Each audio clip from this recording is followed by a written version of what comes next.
Welcome everyone, KD here with another stream today, and I kind of thought about my schedule. As I said, I wanted to stream in this week on different times and so on, and just see how kind of feels and so on. And I think I kind of have an idea how I want to do the schedule in the future. It will be so probably I will change it next week or something like that. It will be more a weekly schedule, not like on this day that stream happened, on this day that stream happens. It's more like I do this type of streams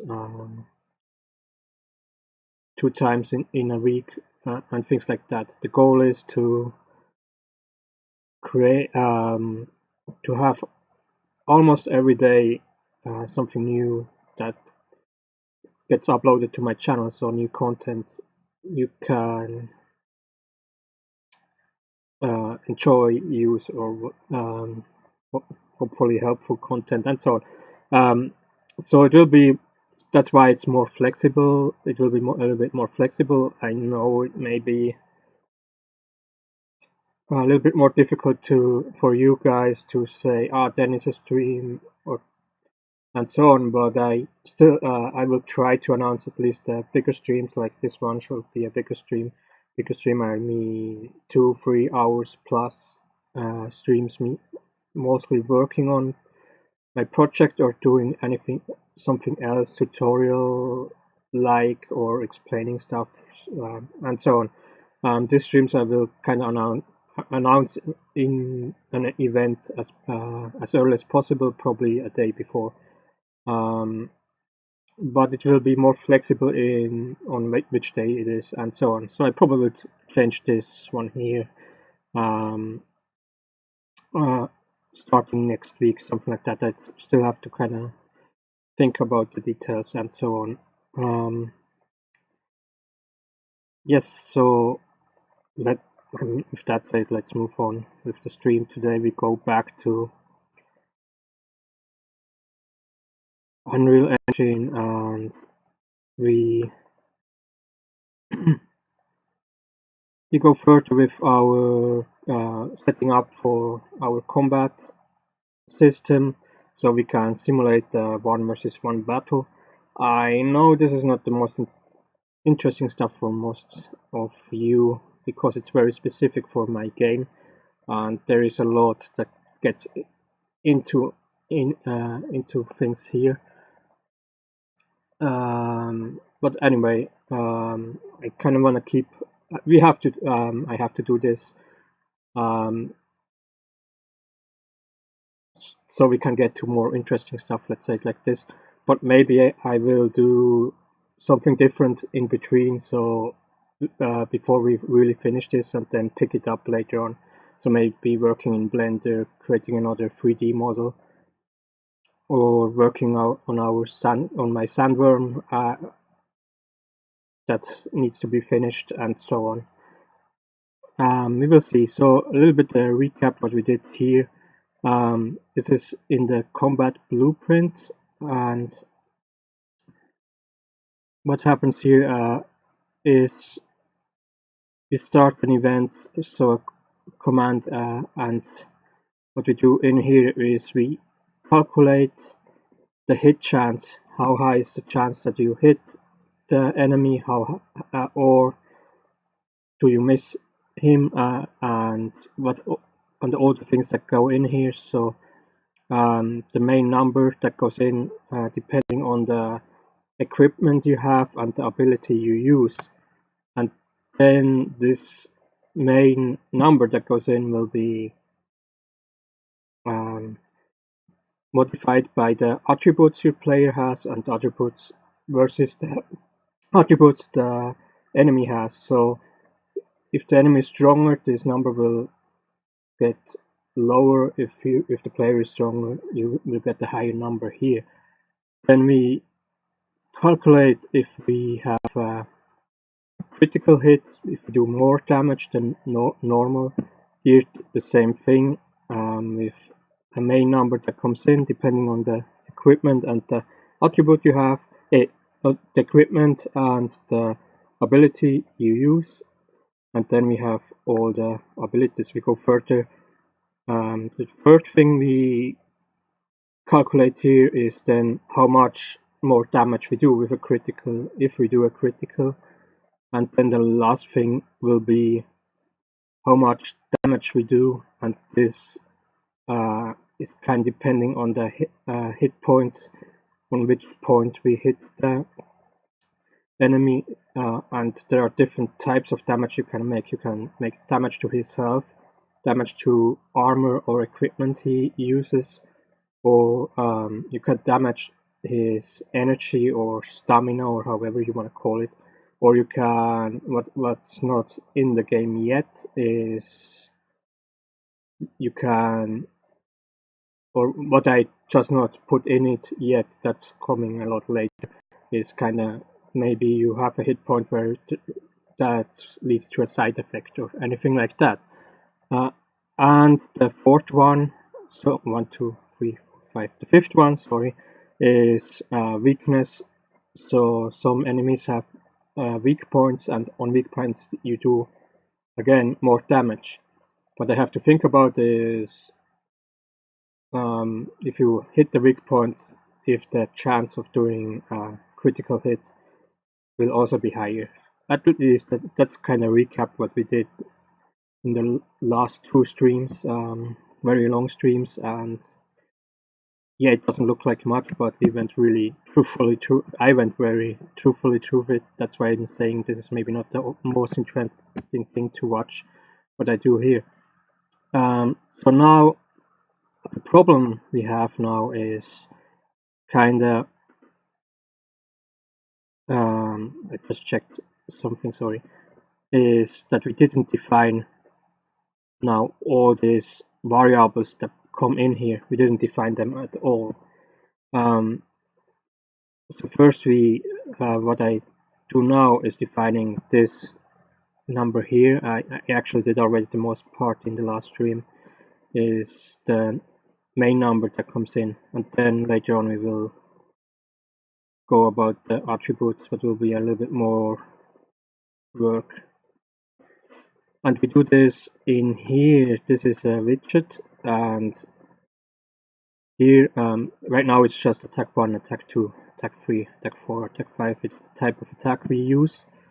So if we press on attack 1, so the game is kind of built like this. It's kind of built on learning an attack and then practicing an attack, and then the attack gets stronger. So as more as you use an attack, as stronger the attack gets.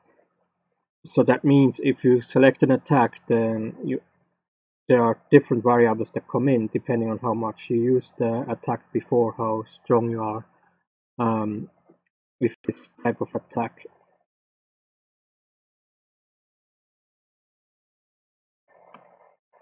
And that's something we still have to define. That's something we will define later on.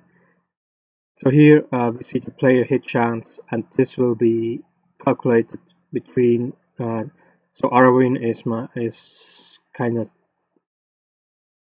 I'm always hesitating to call him the main character, but he kind of is. But just because there are so many characters you can which and so many characters you will follow you will follow their stories and so on, but he probably is kind of the main character. He's kind of the thing, the guy we go over and over back to him, and that's why he's kind of the main character. But anyway, so that's why I'm setting up first for him, because he will also be you will play him the first time you start the game. You will play as him, and you will kind of go through a short tutorial with him. So player hit chance, it will define this MRA1. This is the ability you use. So that means mid-ranged attack. There is short-ranged, mid-ranged, and long-ranged attacks. And then there is a second number that comes into play, and that is the equipment hit chance. I call it here equipment, but it's actually the weapon that he has, and it's kind of like this. So every character has his own unique weapon or weapons or other equipments, like, I don't know, shield or anything like that they can use. And you can't exchange these weapons, but you can improve these weapons via a tier system and so on. So you can improve them in different ways. So as example, you can improve the hit chance, or you can improve the damage. We will come back to that probably a little bit lot later. Let's say it like this. So why do we calculate this here in the widget when we select an attack? The reason is because every attack, an attack is an ability, so every ability is different, and every ability uses a different equipment. As example, so that's not for this character, it's just an example. If a character has a knife and a bow, so the bow has arrow and bow has different variables than the knife. So, and you use an attack that uses a bow, the knife won't be interesting for that, only the variables that bring in the bow. So that's why we say we define here, when we select an attack, we know exactly which ability it is and which equipment is important for this ability. I hope this kind of makes sense.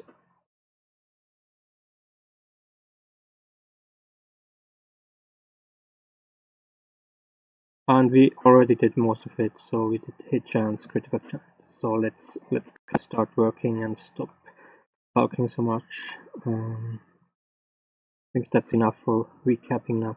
So this is health damage. You do, like I said, you do different types of, you can do different types of damage to your enemy depending on the hit point you choose to attack him.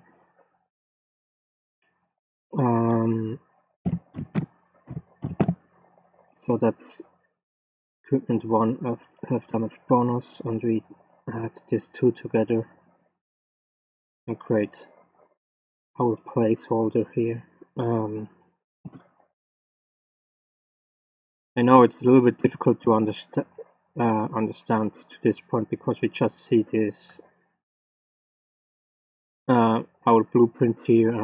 I hope in the very soon, when we set this up, I can kind of show you the ideas behind the attacks, and you will understand better what I want, at least what I want to achieve, and I hope, of course, I can achieve it. Then we have, I think I just called it armor damage. Yeah, it's not 100% true. It doesn't have to be armor. It can just be normal equipment, or it can be a special body part if you have a monster or something like that.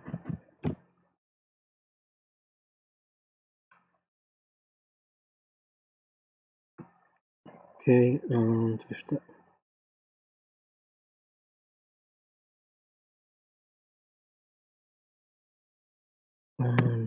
armor, set player armor damage. So just, you know, the difference here.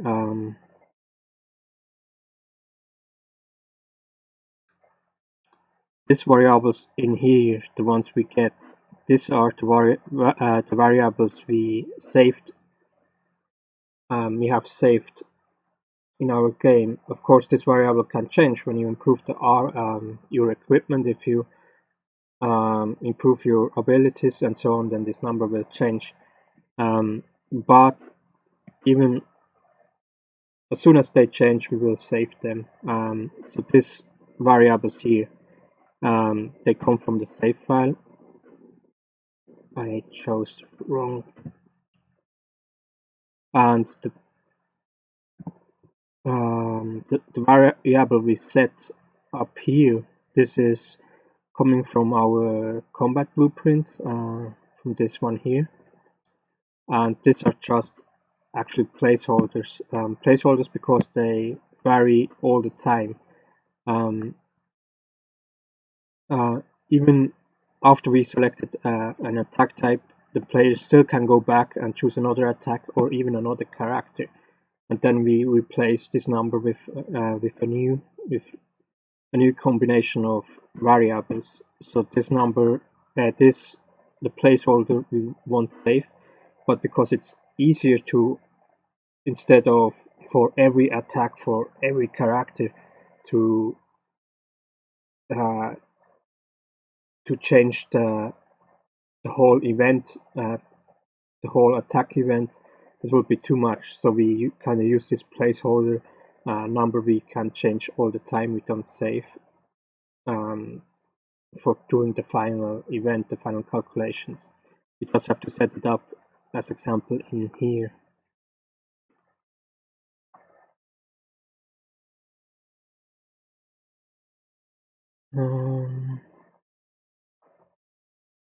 The third one will be energy attack, energy damage. Have to be careful not to choose the wrong one.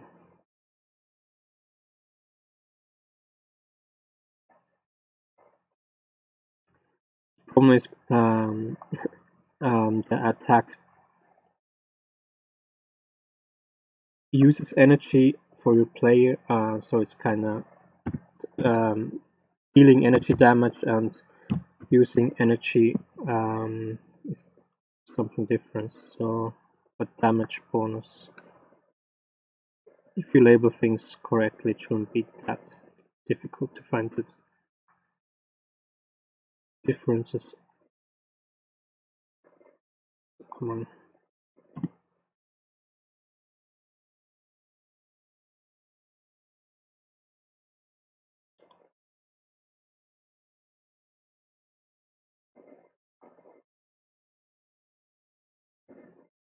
From here, so from here.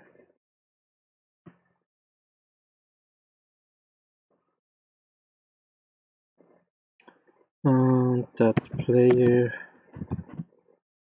energy damage.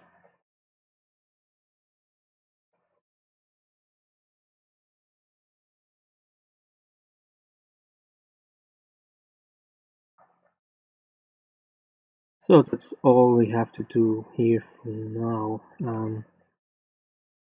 We probably come back to this one here later on, but now for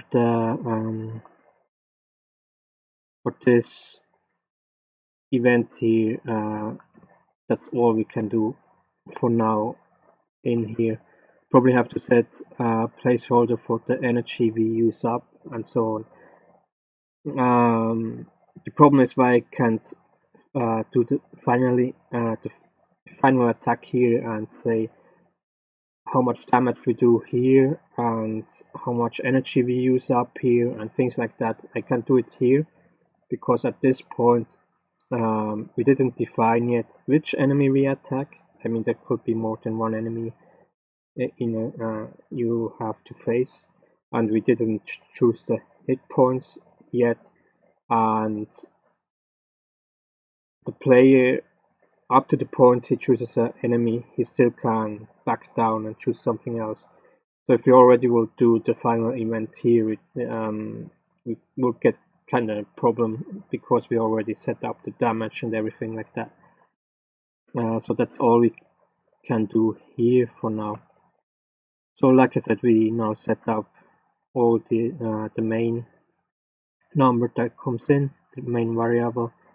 We defined this one. Now we have to define first the player's attributes and then later on the enemy's attributes, which will be a little bit more complicated because I'm not too sure at this point how I do this the best. Problem is, there's a lot I have to think about how to set it up as efficient as possible, let's say it like this, because the attributes will change, of course, by enemy type, but also by kind of by strength, by level, if you want. So, I mean, if you are early in the game, you may face the same monster like you will face later on in the game, but of course later on in the game he will have stronger attributes, so he will be a bigger challenge for your player than at the beginning of the game. So I kind of have to think about how I set this up the best way. And to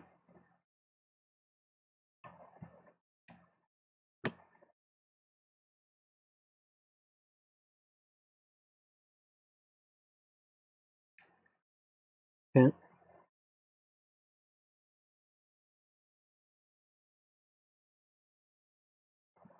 let me check this search for me.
Yes, I will check this later. Sorry about that. I got a comment on one of my videos. I don't really understand what he means. Anyway,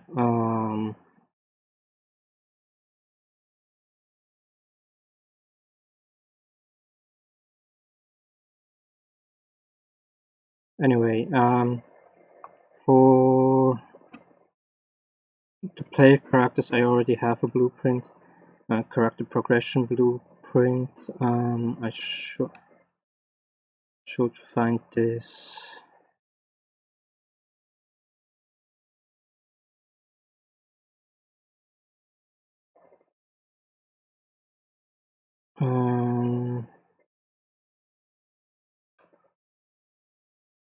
Event blueprint, right? Character progression.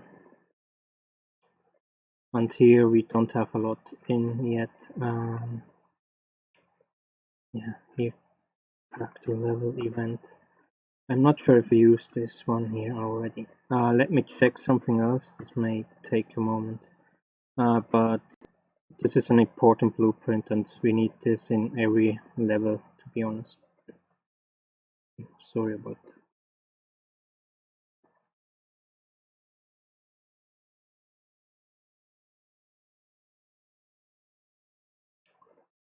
Yeah, so I like to choose doing events in different active blueprints, but you have, yeah, it seems I put it in every, it's okay. Sorry about that, I had to check if I, otherwise I will forget it and then it's maybe a problem. Yeah, I like to do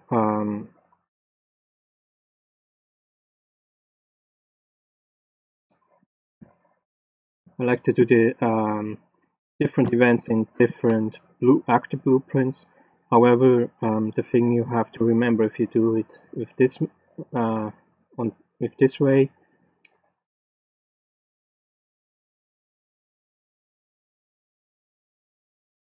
you can I say it? You have to put the actor you wanna use into the maps you use and into every map. Otherwise, the game won't find the events you wanna do. So let me check. I will also open the level blueprint now.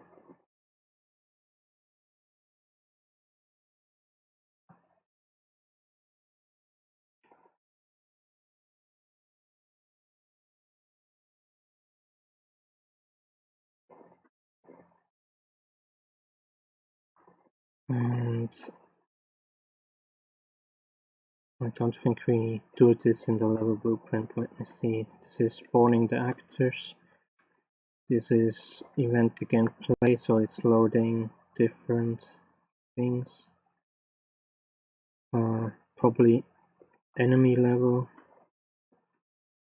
Reaction from where is combat blueprint is the enemy level. Reaction time from the enemy. The player. No. Set the camera. That's okay. I find this strange right now. Why do we have the enemy level but not the player level? Reaction time player 1 reaction time.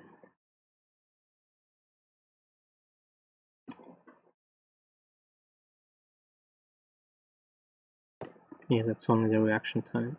Let me check the enemy level. Yeah, that's nothing at the moment. That's okay.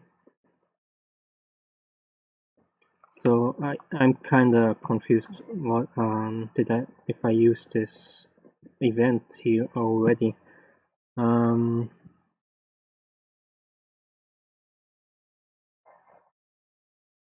And I'm also a little bit confused because we defined the enemy in here, but we also have to define our player character, of course, in here. This is actor spawn. Maybe we made it. Actor spawn, skin selection. No, that's only this. Yeah, maybe the idea is to do it in here. Maybe. Yeah, I will have to think about that later.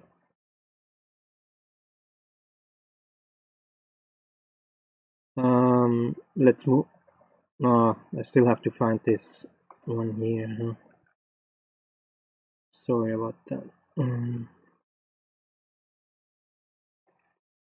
Enemy. Is this the start? No, we have more up here. Okay.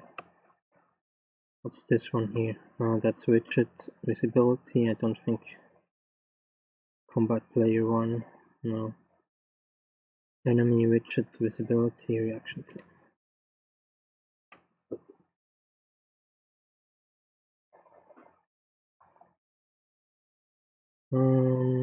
What do we have here? Hit point, visibility, widget visibility, reaction time, player reaction time. We all looked at this already. Enemy reaction time, enemy attack. Yeah. So I mean the best way to test it is kind of to delete this one here and then check if a blueprint has a problem. It's a little bit a radical way. Or to maybe use it in one of this here. That's possible. Combat blueprint. Sorry about that. Let me check another widget.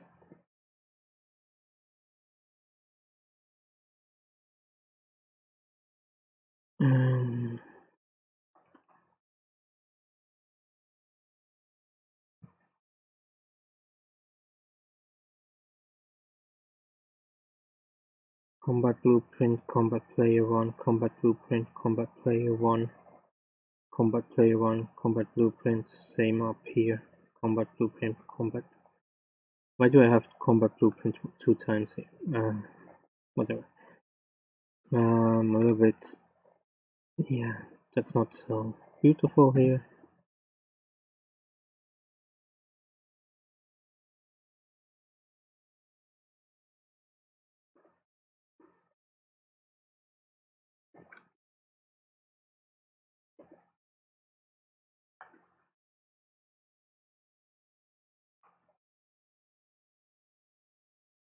I don't really think we already used this character level.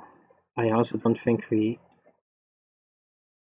The problem is I can select find references, but it won't only in this blueprint, so it's kind of difficult to find it in other blueprints. It's possible that I kind of think name is a little bit wrong. Character level, character attribute, character level, character states, maybe. Because here is like the attribute number. There is no classical level system like your character is not level 1, 2, 3, 4 or something like that. So, but I believe what we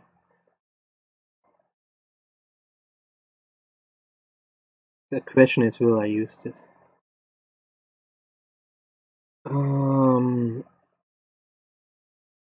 Yeah, maybe we have to move on and think about this later on.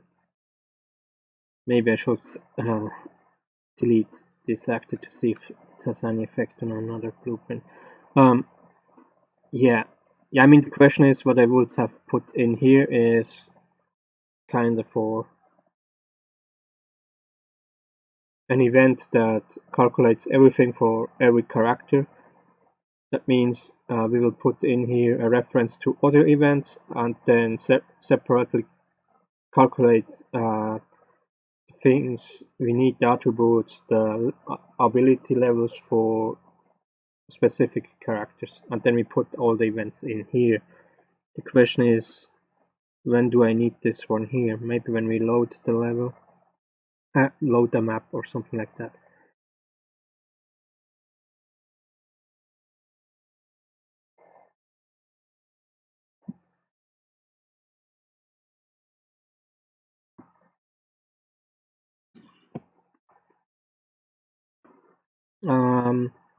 So let's keep this one here for now. We probably will use it if we load a map. The problem is if we are in combat, we want then specific the states of the specific characters. I hope that makes sense here.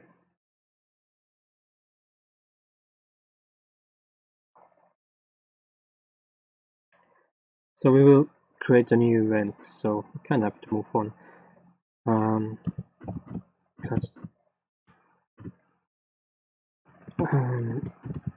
I will Arwin states and actually his, so I will put this, make a reference to this one here. So later on I will hopefully understand what I mean. So now when we start this event here will also start, but we can also use this event here separately if you only want to use this one here. Then here in here we will have all two. Yeah, we will have two.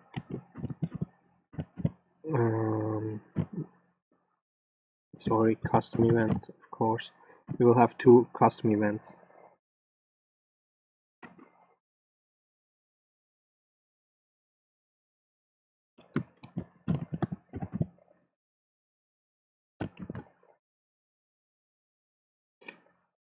And number one is attribute.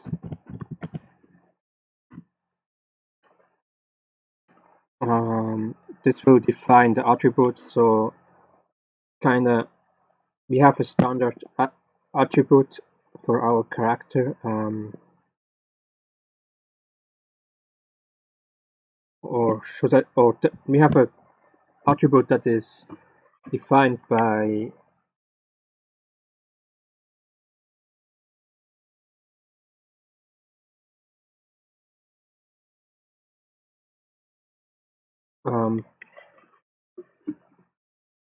sorry about that. I had to look something. We have a main attribute that is connected to our characters, that can be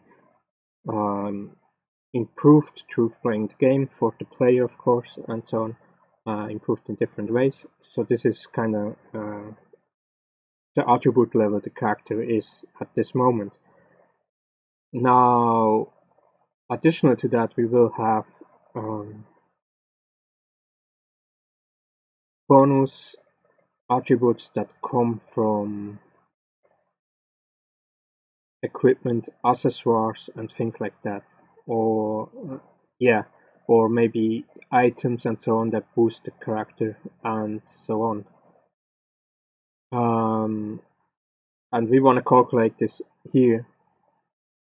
Then we will have a second custom event, and the second custom event will be the ability levels. What will be a little bit more complicated. Luckily, I have to written it down.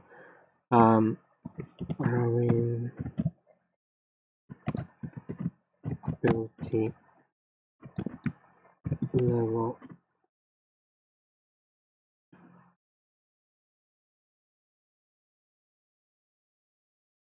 And the ability will have a classical level system, so level 1, level 2, level 3, and so on. So if you use an ability X times, then you will level up the ability and you will get better improved numbers if you want so. And these two things we want to have in here.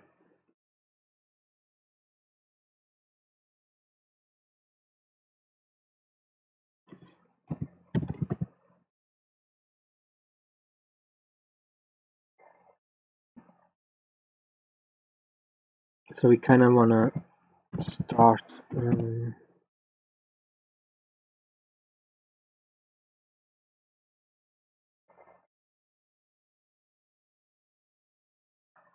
so if we want to just want to have the option to start these two events for one single character if we just want to. So now the ability level, I believe for now we can ignore this because we have defined. Now I have to open up another blueprint. I'm sorry about that. To save blueprint because we have just a number defined for now for like the hit chance or so 0.9.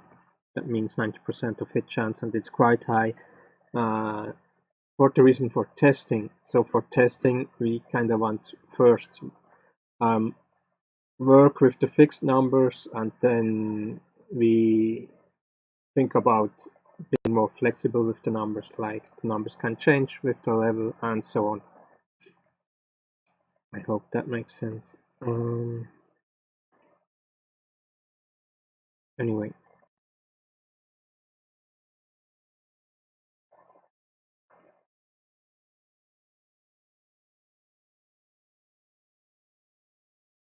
Hello, Red Rider.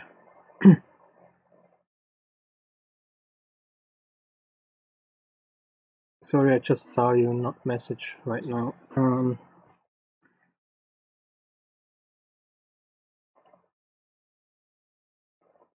Anyway, and the critical damage is quite high. We do already double of damage.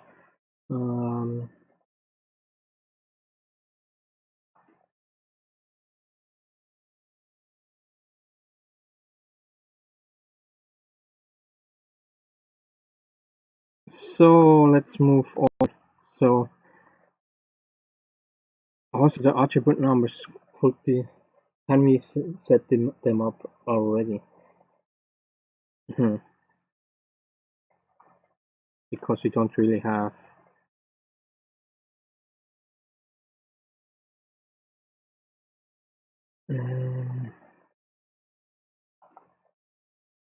this is all on one.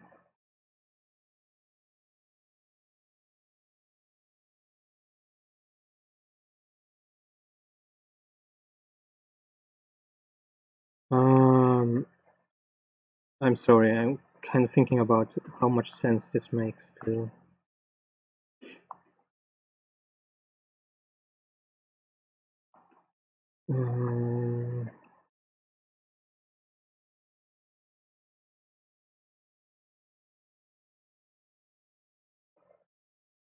Yeah, so what we can do is kind of set up the. Yeah, that's something we can do now. The problem is that our placeholders, we don't have anything in here yet. We have to define the placeholders now, and I think that's the best thing to do it in here, probably. So we can kind of set up the placeholders here, even if we don't have all the variables that come in yet. Maybe we'll create.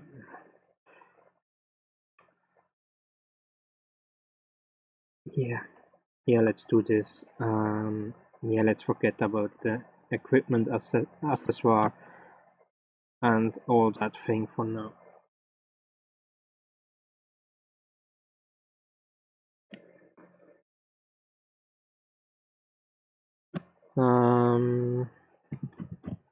Get a reference actor class.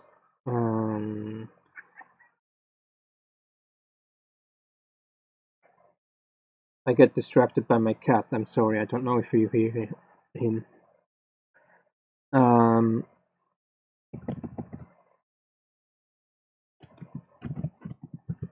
All actors of a class is of course the command we want. Then we get our combat blueprint.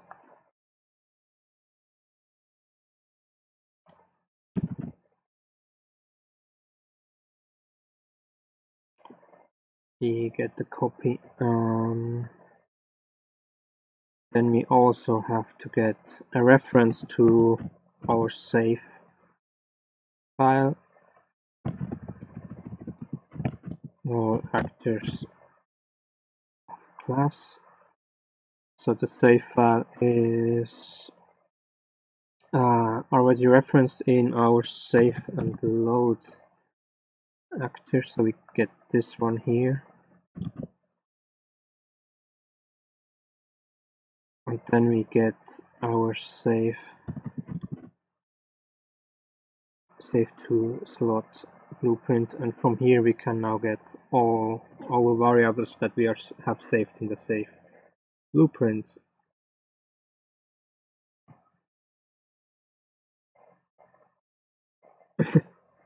You do you, Emo. Yeah, I understand that this here is maybe not the most interesting stuff for everyone.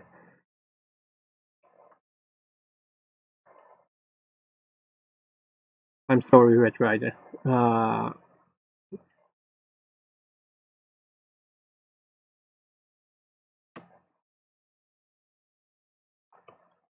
So anyway,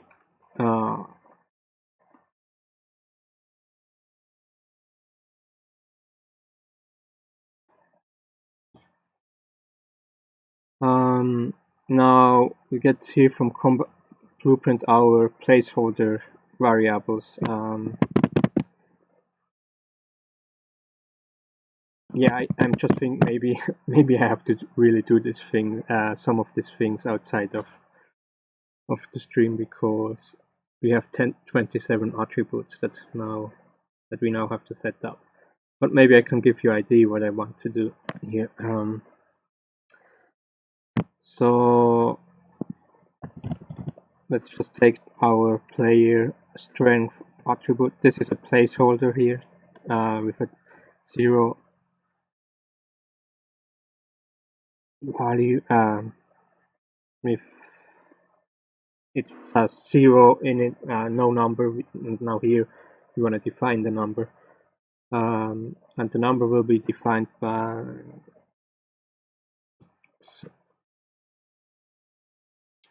I'm sorry, I'm really thinking about, do I want to do this here, in here, or do I really only want to create,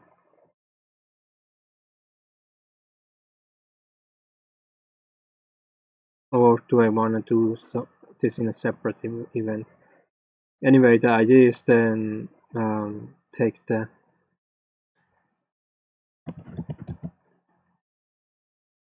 our character strength and set our placeholder. And if we had now some kind of accessoire that boosts our strength attributes, then we would add this one in here. And yeah, so now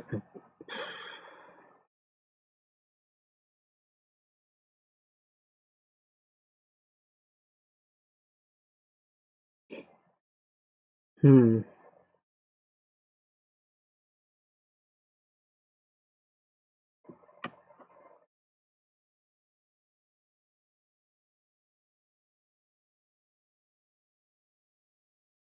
I just wonder, do I want to do this in here?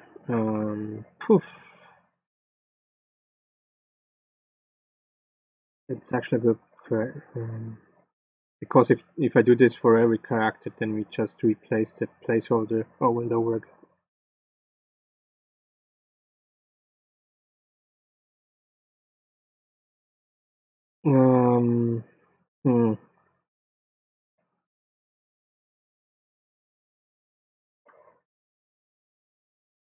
But we have to do this somewhere, so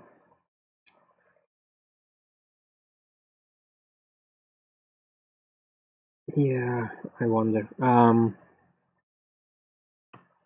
God damn it.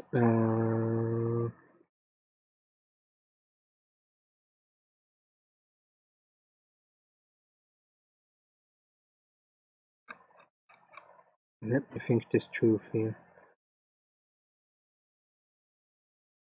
We at least up at this point we have to set up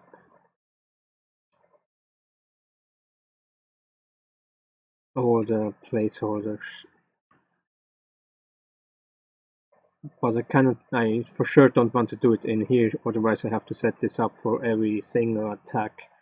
I want it just for probably when we select the character, so this selecting the character will be in here. Do I find it? Yeah, probably in here when you press on ready.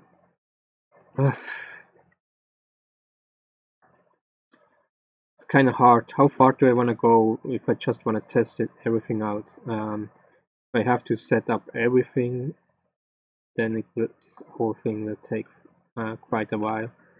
And the problem is, if I do this in here, I will need an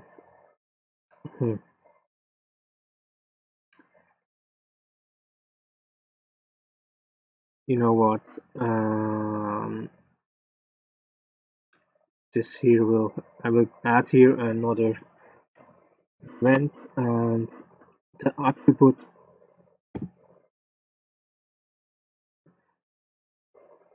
I call this here to let's call this attribute ph for placeholders. Set up so we for sure know what we want here. Let me create a new custom event. and we call this Arwin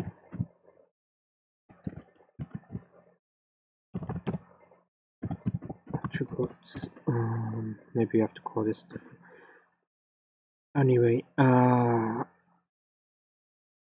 yeah. So let me change this. This event has now nothing to do with the others. Come on.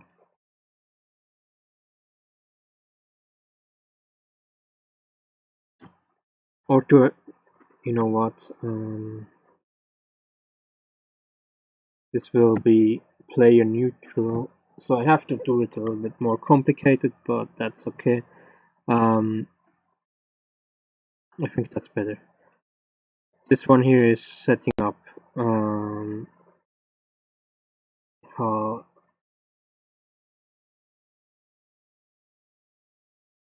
so if we press player 1, let me check something else.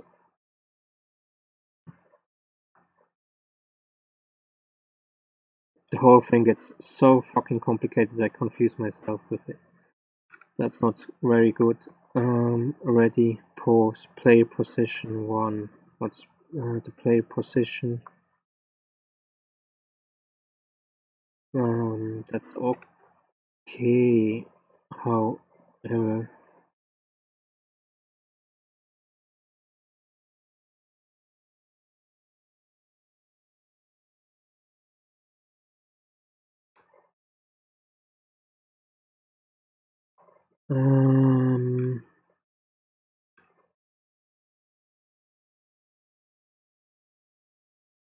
player combat number 1, and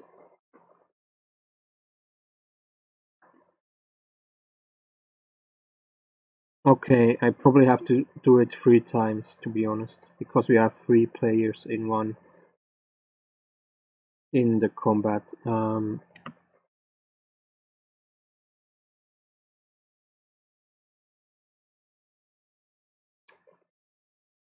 I mean, we probably have to do 3 events because we have 3 players. That's a little bit the problem in the combat, because I have a number for which character is which, but because we have 3, we can have 3 of our characters in the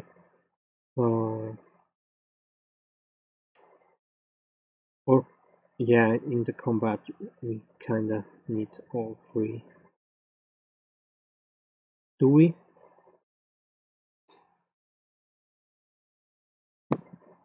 Let me think about it. God damn it. I'm sorry. No, not here. Player position 1. What exactly is a player position? That's not the player number. That's not the player combat number. Player position, yeah, exactly. Now we can do it in 1. If I'm correctly about the numbers I created before, then we can't do it. God damn it, character progression system. Okay, here. So this one here.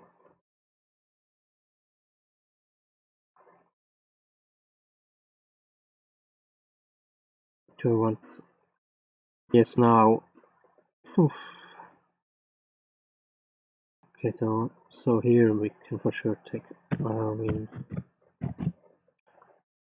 attributes.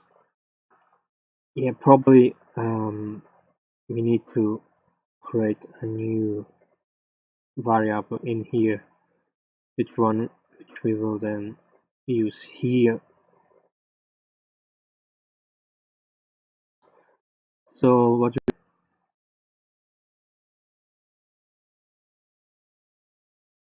So, oh my god, I'm so sorry. It will be so fucking complicated. No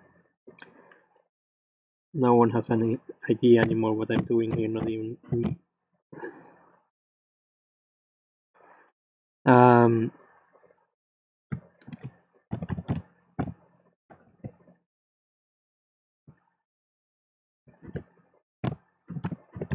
player, or let's do character attribute, and here we put all the events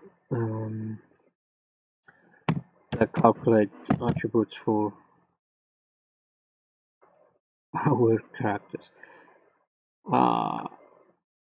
Yeah, it's difficult to explain why I'm doing this here. Oh, come on, that's what I want. Yeah, so actually I would recommend to make a comment so you later know better what you're doing. I have bad habit. I'm not doing putting in any comments. That's why I'm confusing myself sometimes with what was I thinking here? Anyway, so now if we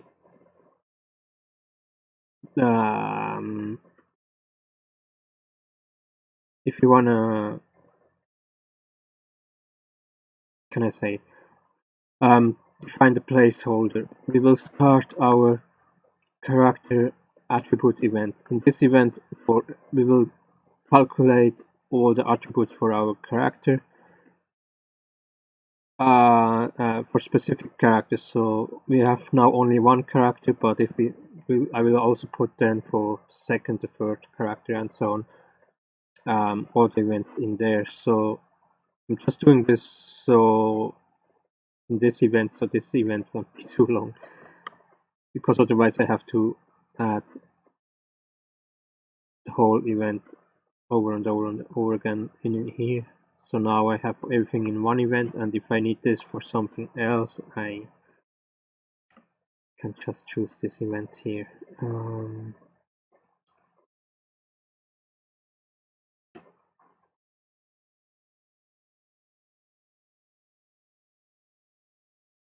So now I have to think about, yeah, probably. So wait a moment. We have the player position that comes from the combat map. That will be important, and then we have our player combat number. And the player combat number actually comes from the save. Okay.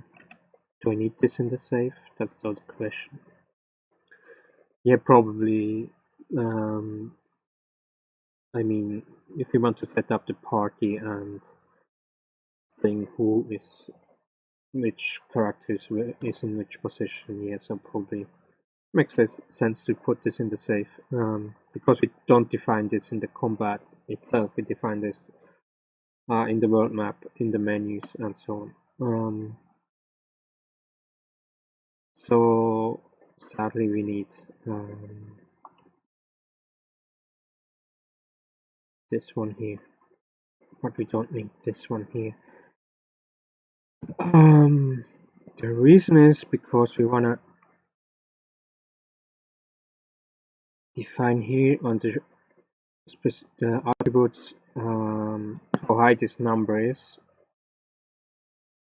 and like I said, there are different things that come into this. There is the main attribute number, the one I just deleted, then equipment and accessoire boosts, and so on. Maybe item boost, maybe you took an item that boosts a specific attribute or something like that.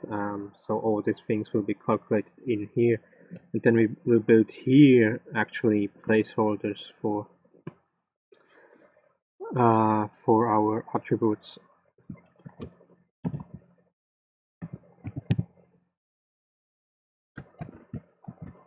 Marine strength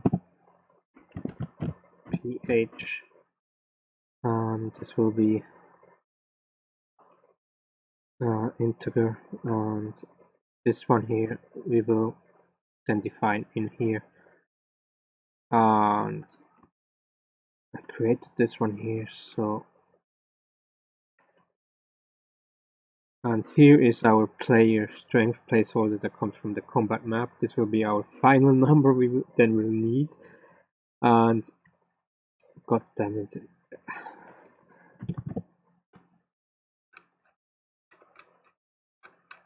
Why do I even try to explain this?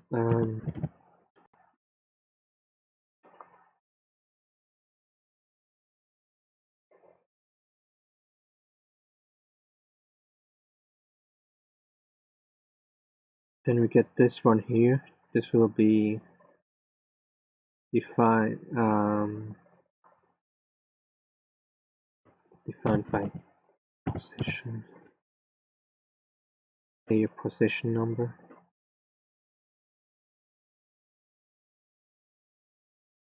And then we make, come on mouse, make an array.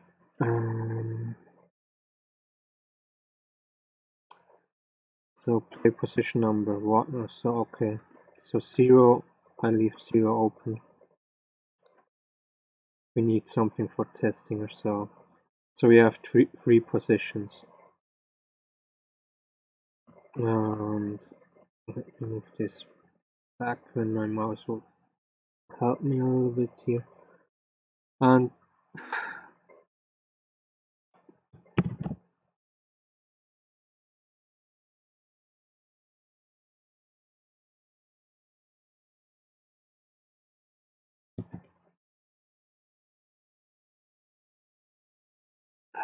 can I do this simpler?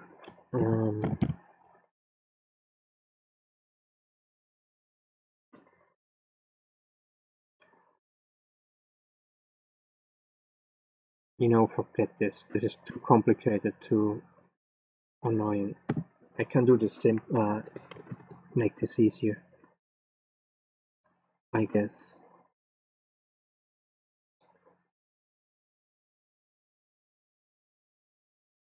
Let's create in here.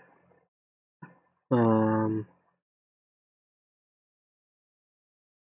think on the combat setup, yeah.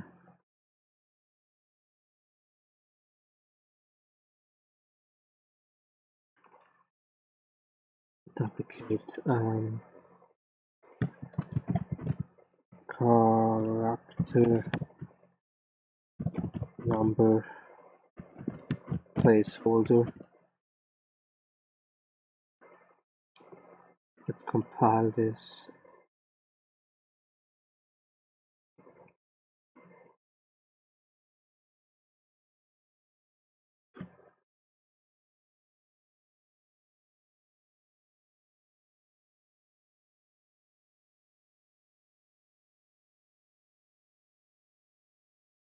Let's save it.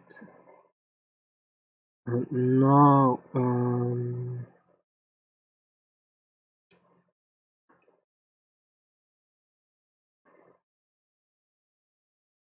commands position 1. Yeah, in here, combat player 1 ready, combat blueprint. Okay, so we need a reference to our save and load. No, wait, no, we need, sorry.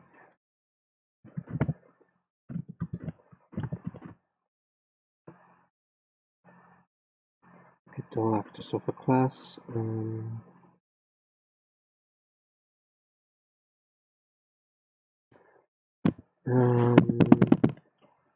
Save and load. Get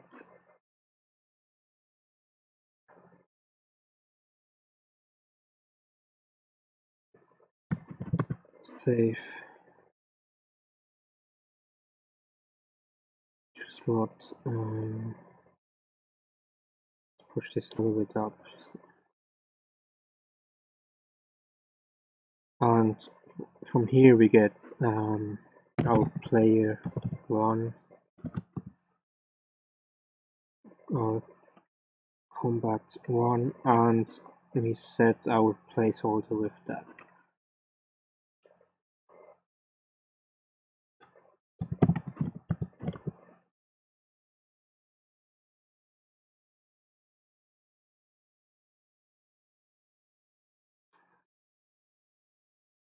So I said I have a number for main number for my characters.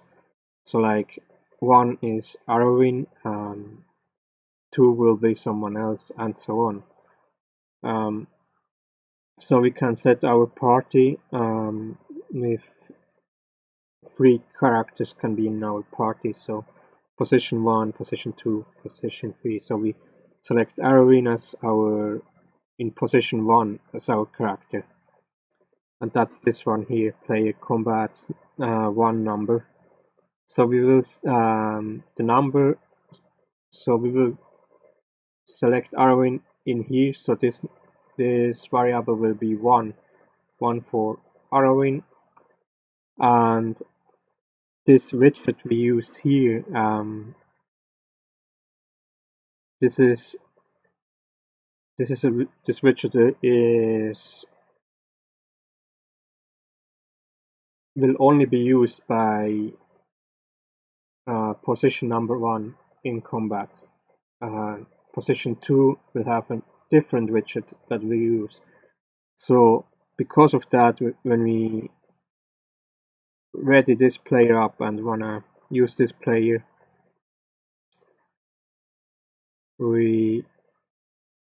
it's clear that we only will use this number. So we exchange the character placeholder number to the number we have here. So 1 for Arwin. So the placeholder has Arwin saved. If we go back and use position number 2 with our character number 2, then we will get number 2 here and have a reference to our character number 2. I'm not sure if anyone understands what I mean, but that's the general idea, at least. So we set this up here, and progression. Yeah, player position is then something completely different. Not completely different, but so we get our placeholder for our character, so we know now which number this is because we defined it before. We will here get copy.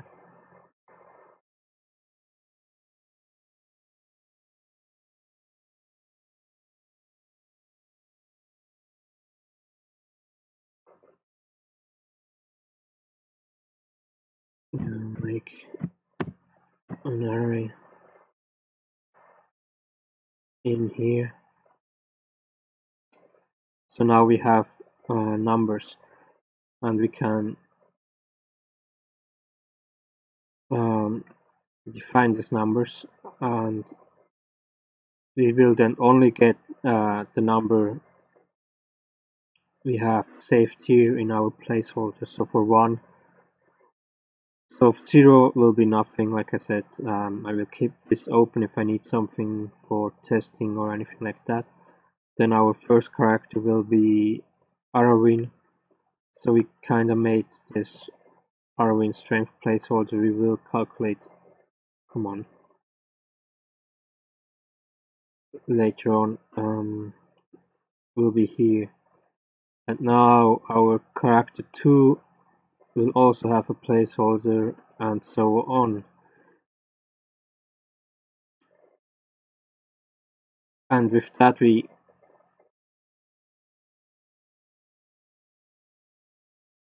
choose the value our placeholder variable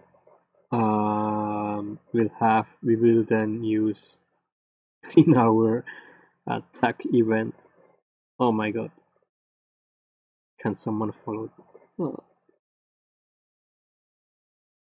I'm so sorry.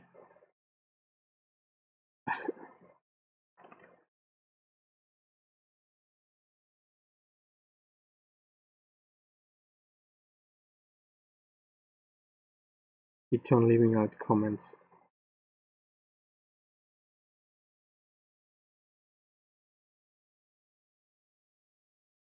Do you mean me leaving out comments?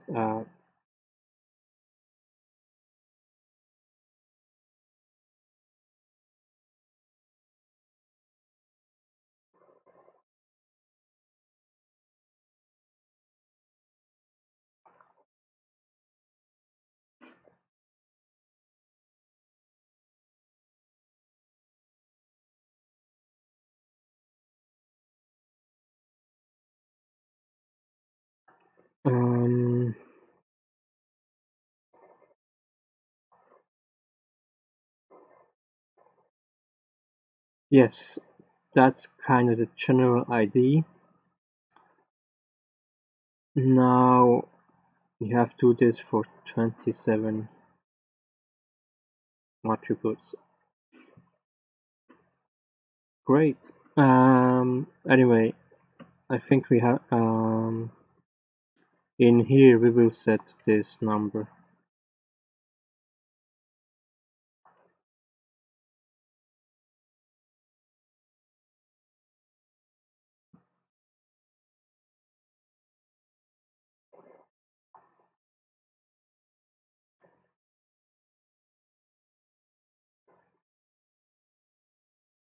Come on, mouse, mouse.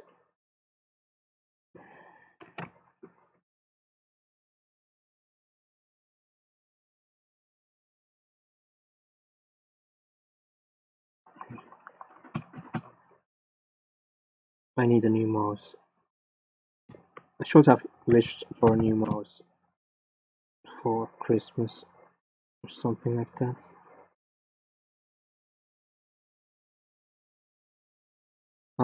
Anyway, here I get the reference to again for our save and load blueprint. Get so we can get the variables we have saved.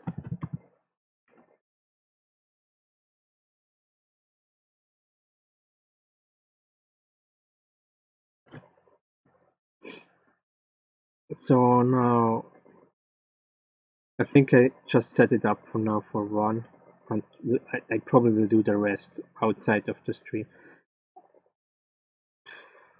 because setting all these things up, it will take so much time, and it probably won't be very interesting to watch.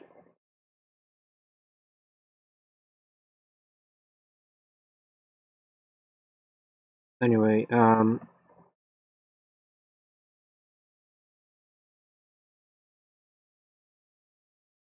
yeah, this is a little bit difficult how I want to set this up, because I don't really know yet how the equipment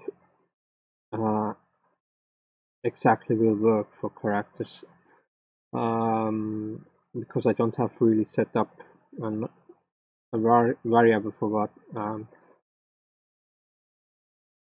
I mean, if the character can wear different accessories and so on, and they give different boosts, then I kinda have to tell the game, yeah, if he has this accessoire on, then he gets this boost for this attribute. So it's kinda difficult right now.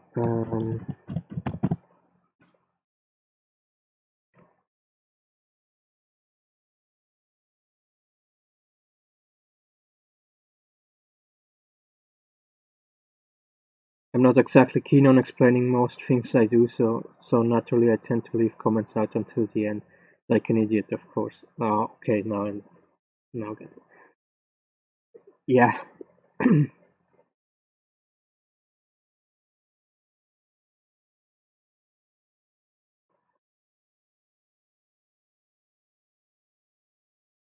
Yeah, it's for me it's kind of difficult. I don't know how you have set it up, but I'm still getting used to restream, and this is the best way I found out, because I know you guys see the comment section, but I don't see it.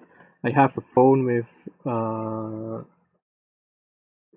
stream, or I have my mobile phone, my smartphone on the stream, so I see it there. But it's not like I'm looking at the mobile phone, the smartphone the whole time. So I'm kind of focusing on the stream here, and then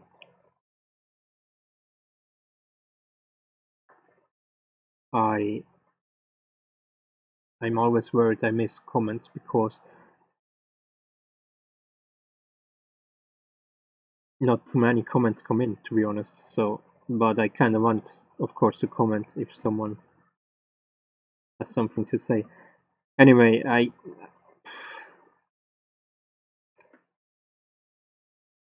let's make here a plus for now.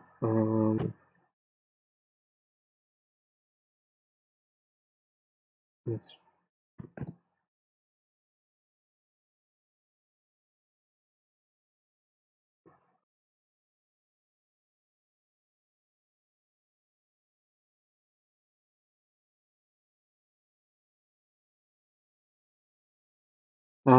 yes, so now here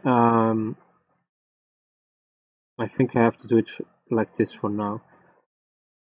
So we define our strength attribute with his basic strength plus the accessories that come in.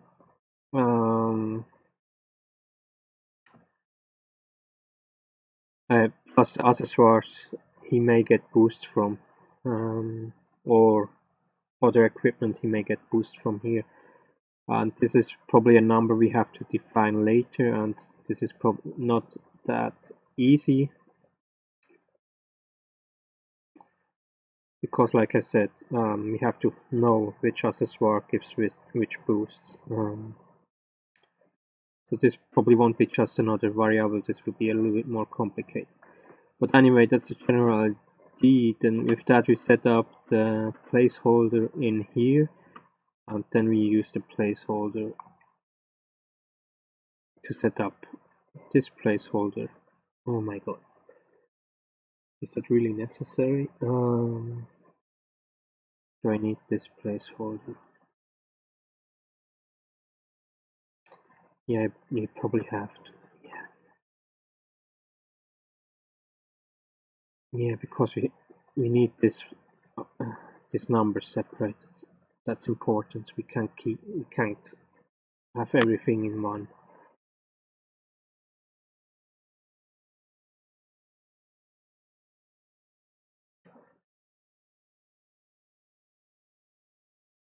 Yeah, I'm not sure if I wanna go further in the stream with that. Oh my god, it will be so complicated.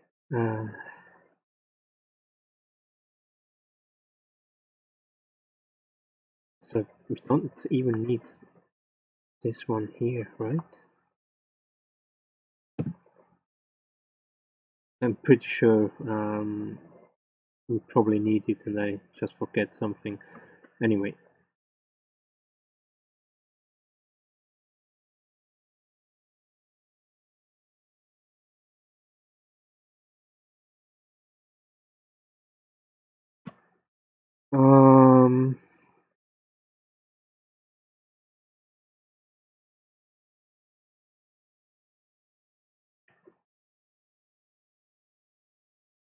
Okay. If this we set up, yeah, I'm really not keen to do every 27 attributes right now on the stream. Maybe I will do it later, maybe, or should I do it now? The other thing is the enemy, and like I said, I'm still not sure how to do this the best way. So it's more or less a lose-lose situation I'm right now in.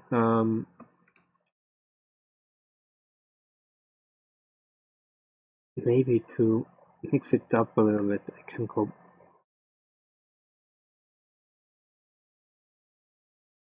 Okay, no, I can't. Subcommands E1 RT. Holy shit!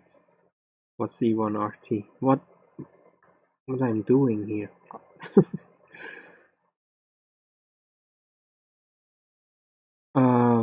Yeah, subcommands is. Wait a moment, didn't I? Oh, I understand. Oh, is it this subcommands? Do I even need? I'm not even using this one anymore. Command number. Could not find.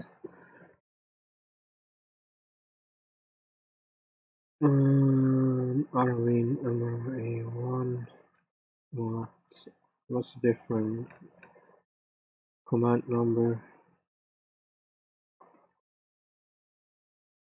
Oh, I understand. Yeah. Let's delete this one here.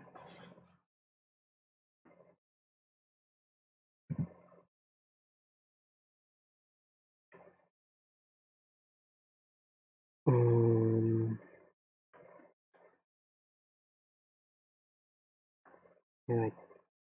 come on, mouse, please.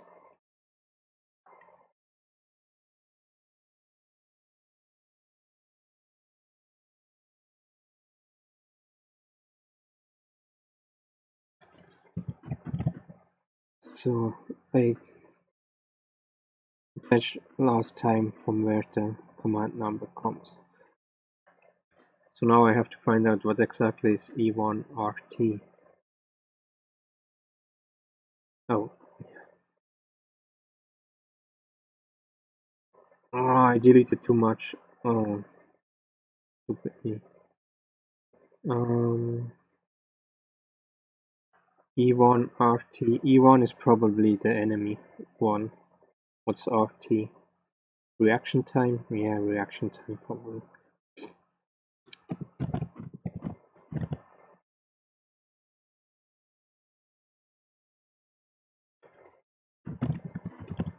Player, combat player 1. Get the copy.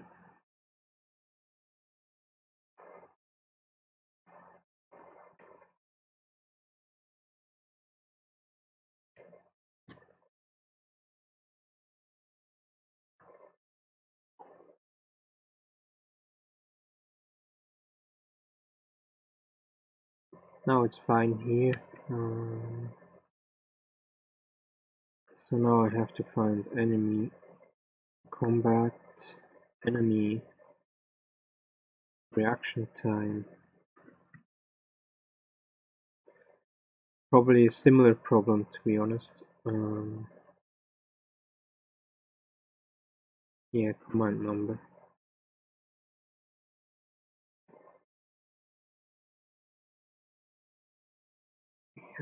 So we delete this one here.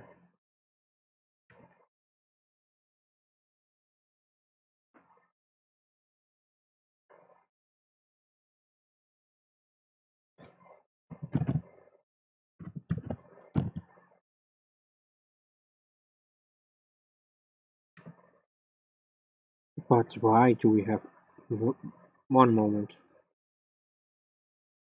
This is I understand.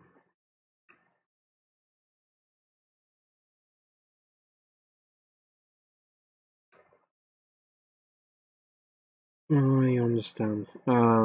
This is all useless. We don't need this.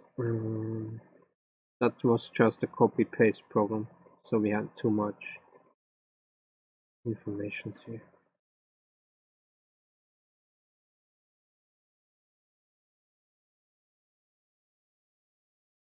Let's see if we now can play our little combat simulation here. Just to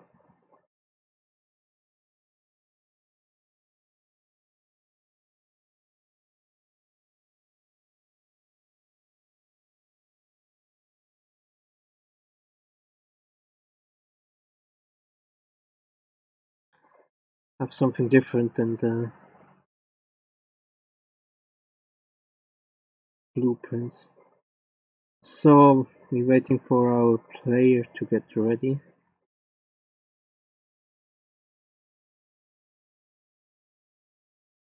We choose our attack. So now just go back here. When we select the player to ready, we define our first placeholder, which the character number and the command number. I'm not sure. Then we select our attack type, and then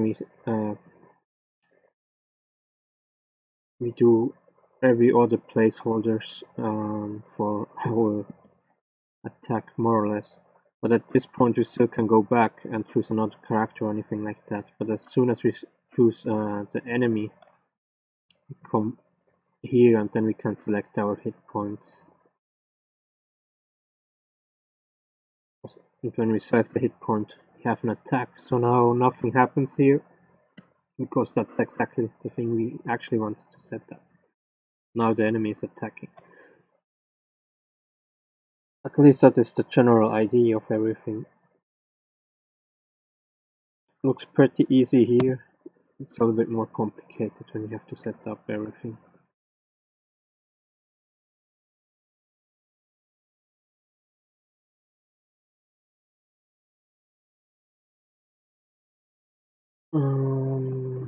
Yeah. So now I have to think about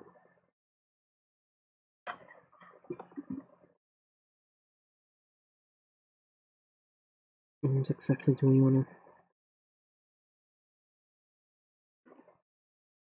I don't see. What times did we start? Actually? Okay, I set up the stream quite early. I think around a little bit later than 1 o'clock. Give me 5 minutes. I will take a around 5 minutes break. I have to think about kinda the steps I want to do next. I mean, of course I can set up everything here, but that's quite repetitive and probably extremely boring. I don't know, but I'm not sure if anything else is more interesting at the moment we have to do. Because the other thing would be setting just up the enemy attributes. Probably will be the same problem. But just give me 5 minutes. Sorry about that.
So I'm back. Sorry about that. Anyway, let's go back in here.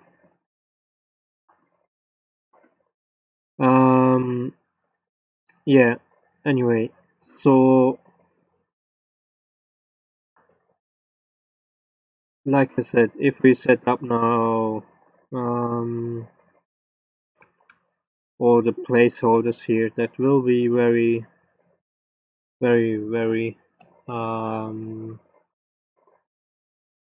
repetitive and boring, and I don't think it will be so much interesting to do something else, but it's kind of like doing this here and this here 27 times, and for the enemy it won't be much more interesting. So what we can do now is kinda, instead of doing all this, can go a step further and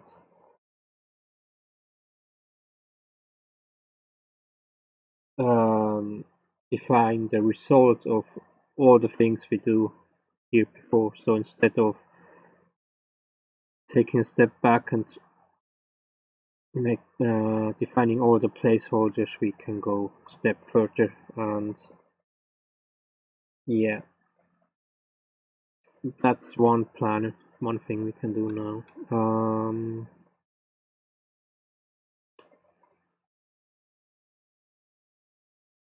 So let me think about that. Do I do here for this extra event? Maybe. Does that make sense? Probably not. Okay.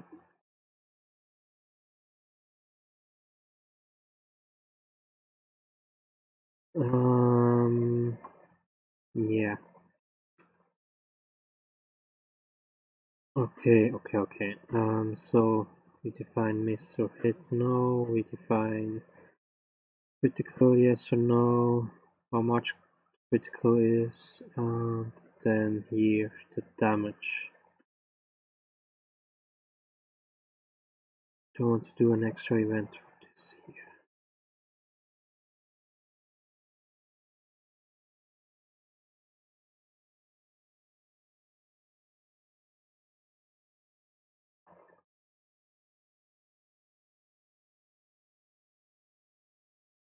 Or do I even want to do 3 events? 3 custom events.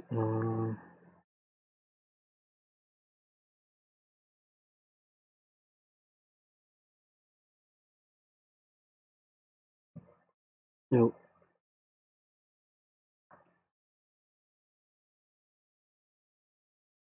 That was not something I planned. I don't think I need this at the moment.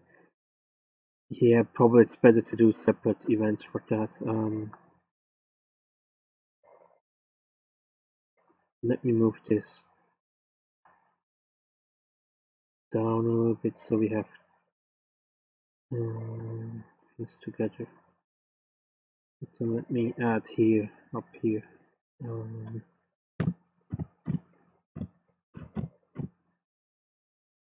Add custom events.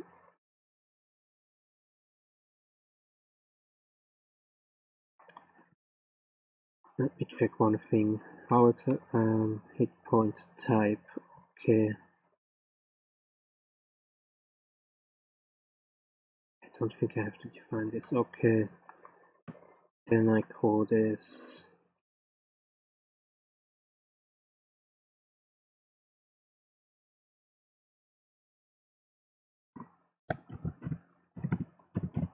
player health damage.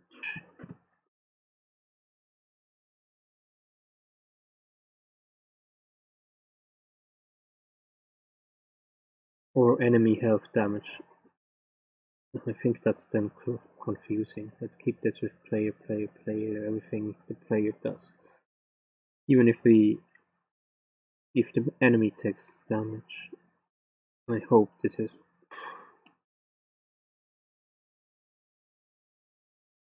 Yes, anyway, so we defined here the damage. What's this? Player health damage plus.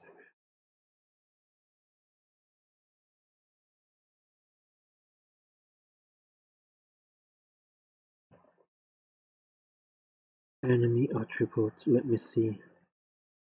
Yeah, we have enemy HP here. So we set enemy HP, set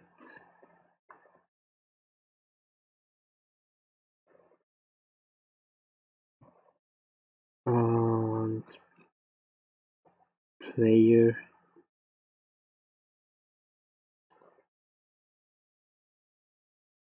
where did I put this?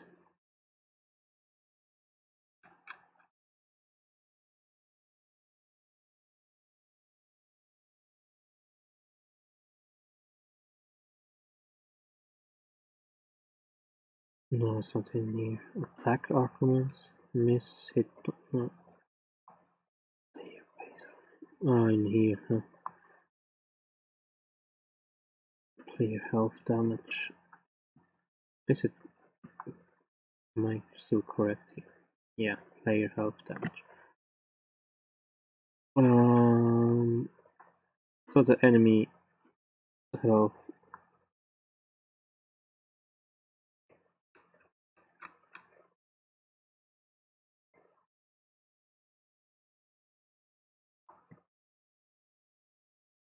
get come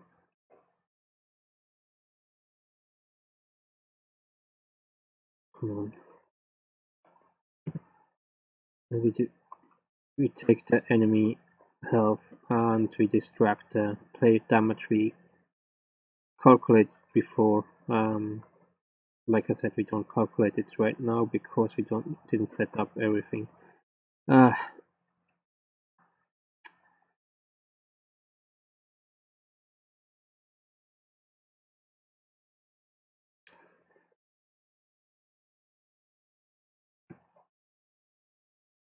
I really feel like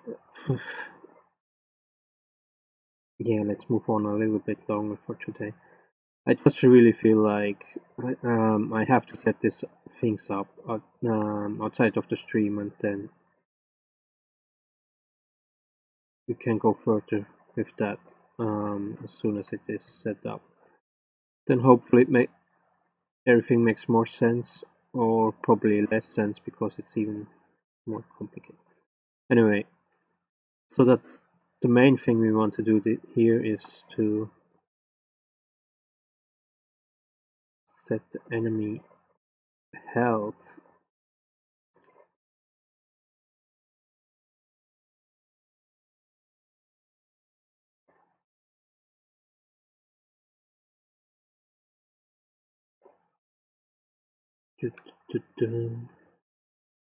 I don't have players health, right? That would be stupid. Yeah. Anyway, so it seems that I set here default value of 100, so 100 HP. And this will then, of course, also be defined somewhere else.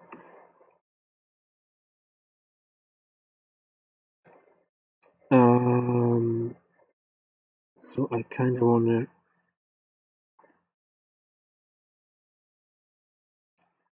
So I mean, I set up this. Yeah, I wonder how far we can go today if we really can see the difference happen. I kind of wonder because we set up the main numbers, and so the attributes won't have any influence for now. That's maybe not even so bad, to be honest. Let me check one thing. Let me compile this.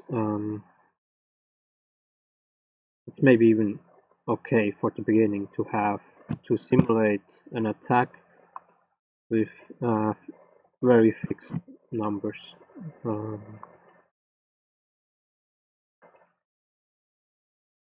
Let me go back in here. You have to wait a moment.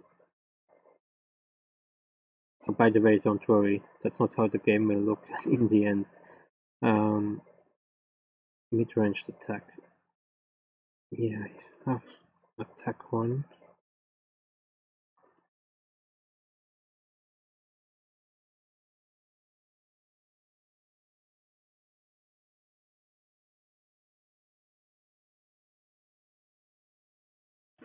Okay.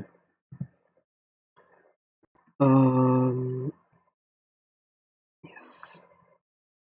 That's okay so far.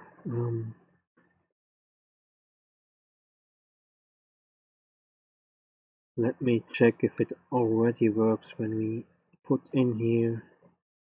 Oh, come on. Mouse. Player health, damage.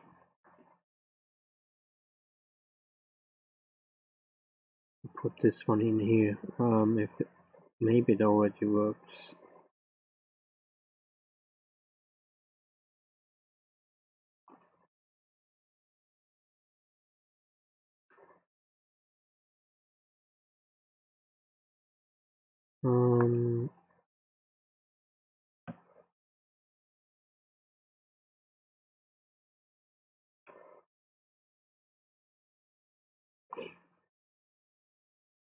Player health damage. They set here 20. Here 1. So it should be 21. I wonder if it's or if I forgot that step. So now I'm kinda happy I didn't set everything up yet. I mean the rest of the things. So let's do our attack.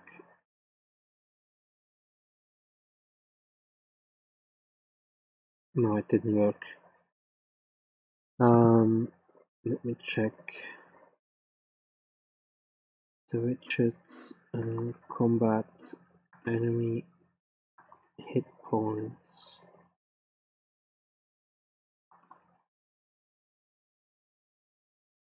Not hit points. I'm so sorry.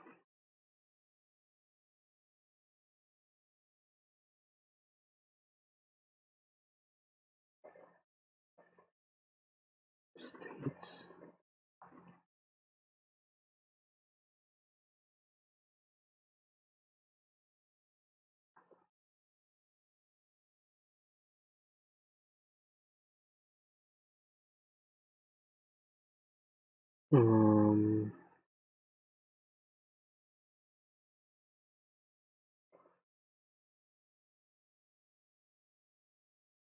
Enemy HP and enemy HP max.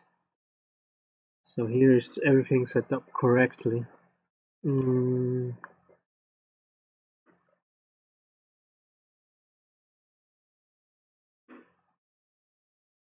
So if we select this one here, then we come here, yeah. So here we set the main numbers placeholders. We come here to combat. What's the problem? Maybe the problem is that we missed.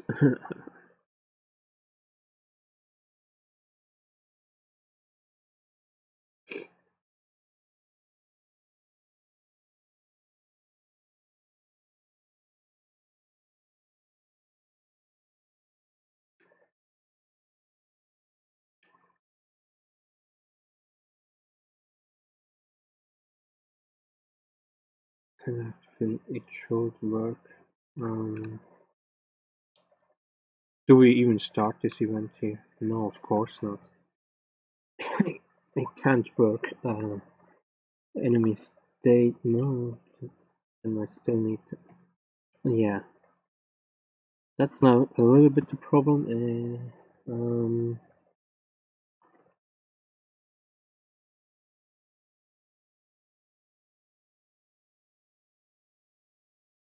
So for now we have to choose this hit point here.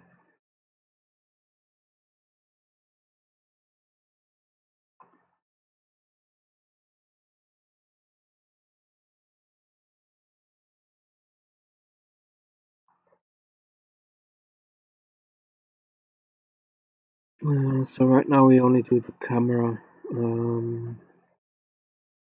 Yeah.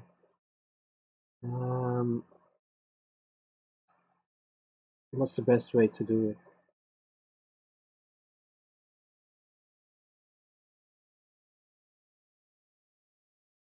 But that's now a little bit difficult. I set the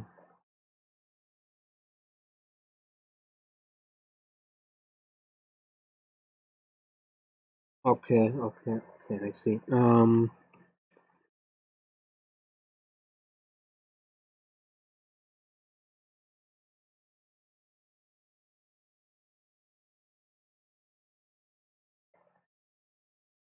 Okay.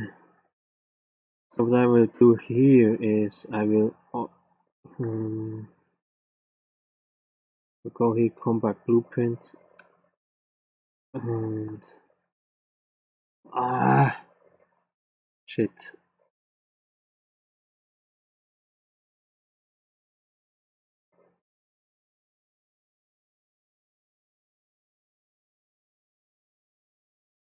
Anyway, just delete this.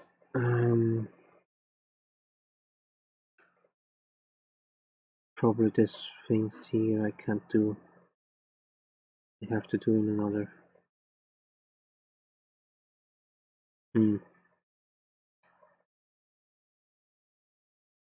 It's the best way to do this.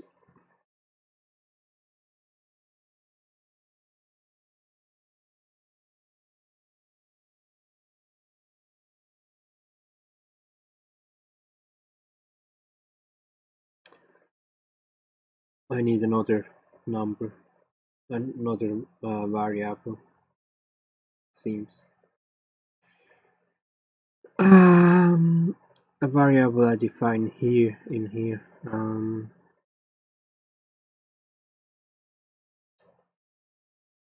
And that's what type of attack.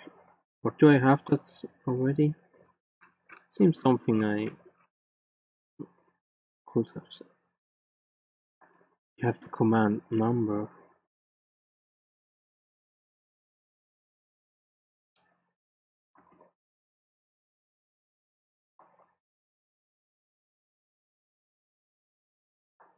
Command number 0. No, no, it's true. The command number will do, because when I'm really sorry. When I choose mid-ranged attack,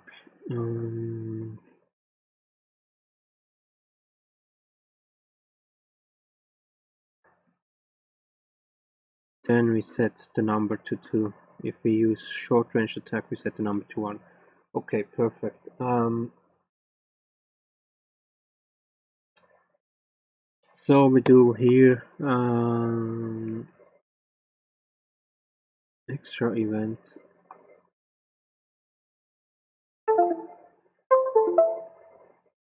Okay. What's up my phone? Whatever.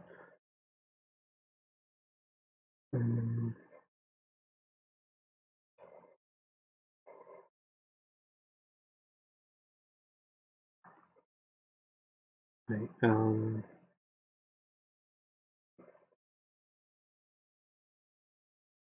okay, I see what the problem was. It was my external thingy. Anyway,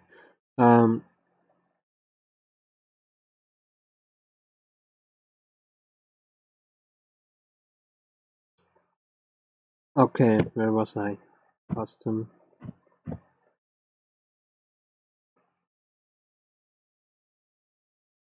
I want to add here a custom event, and that's, I call this command selection, command.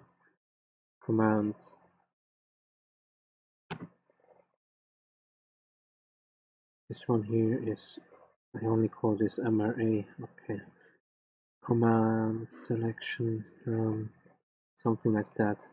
I still can change it. Command selection.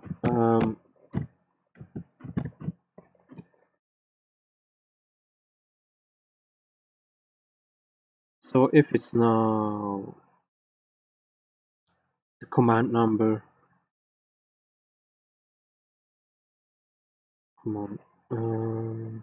is equal to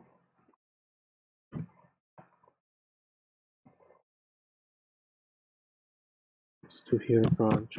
Of course, there will be also equal 1, 3, 4, and 5 for the other commands. But for now, we keep it on one command line. We wanna do the command mouse. Really, we do the mid-range attack here, and then we can set the damage event back here. Player health damage.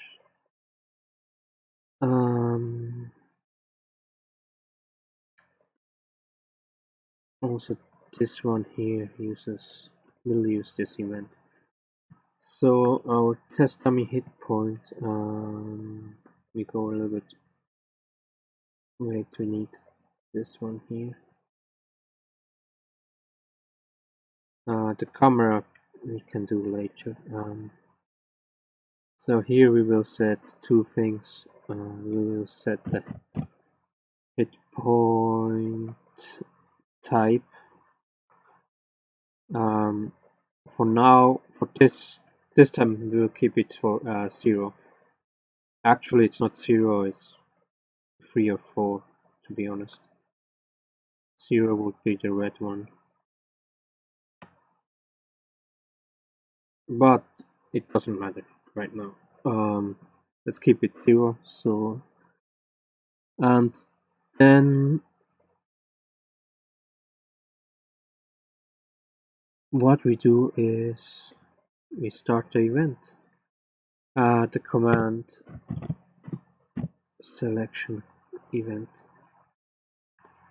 and I forgot to compile this.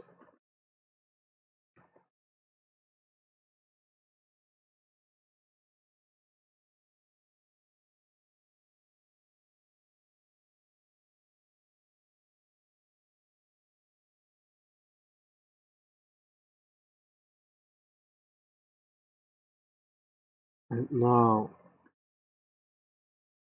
we can get the event. It's of course not called event by I'm typing command selection. Okay. I think that's all we have to do here. I'm not 100% sure. Probably there will be the animation selection, the right animation and things like that. Probably will also be here. Because from this point on, the animation will play for the attack animation.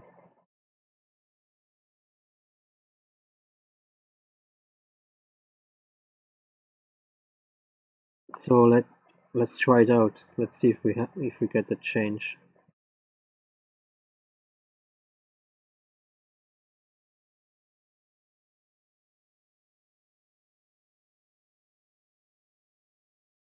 Choose mid-range attack. We choose attack. This one here. We wait a moment, and we see the health is going down. Actually,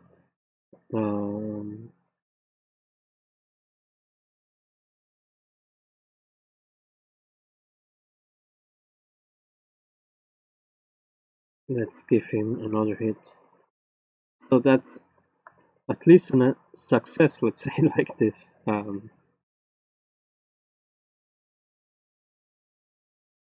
Yeah, so it works. That's great. At least so far it works. So now let's keep this kinda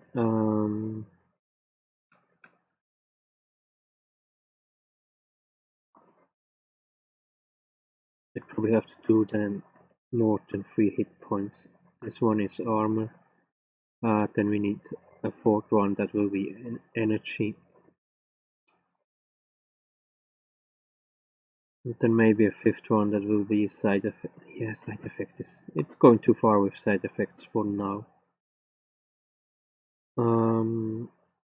Anyway, let me see here. Combat.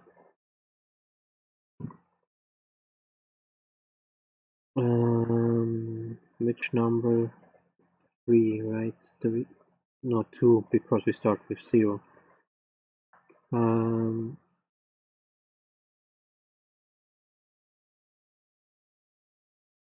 Okay, here we have to set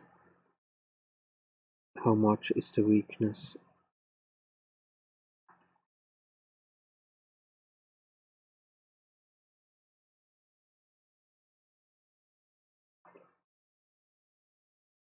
Yeah, okay, fine. So I will set up this one here. Impressed.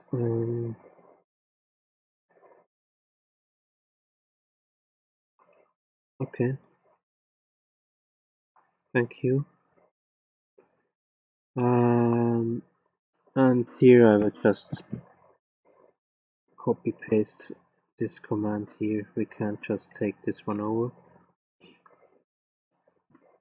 And here we do some little changes. I will do this is type 3 and then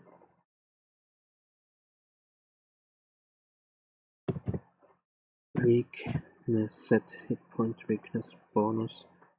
So that because this is a weak point, so we do here extra damage, and we will define this because depending on the enemy type and weakness, this will just kind of be always something different.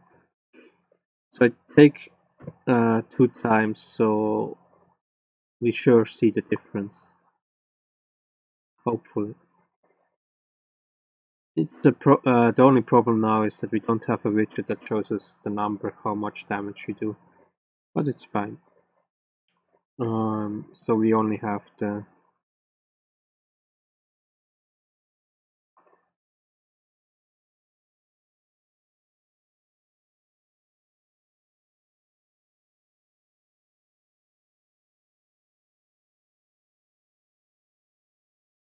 ready mid-range attack 1 here. So first we do the normal damage.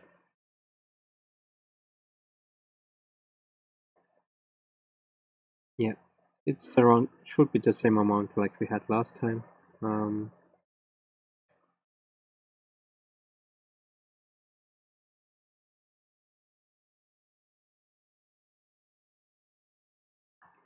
Ready, mid-range attack 1. Select our enemy. Now we do double attack, double damage. Hopefully, we didn't do any damage.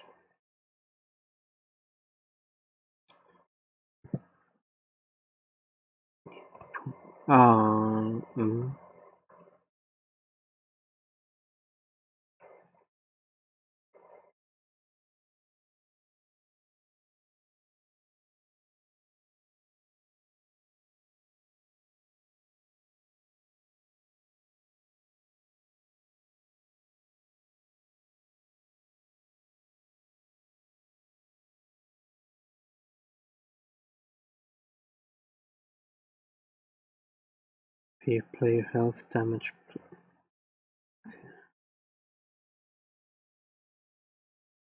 Pass this one here.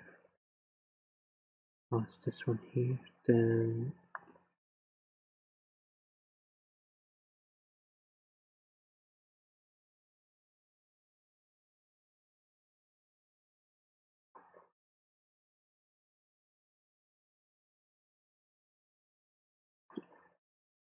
set this one here to 2, right? This one here should be 1. Oh, maybe we missed.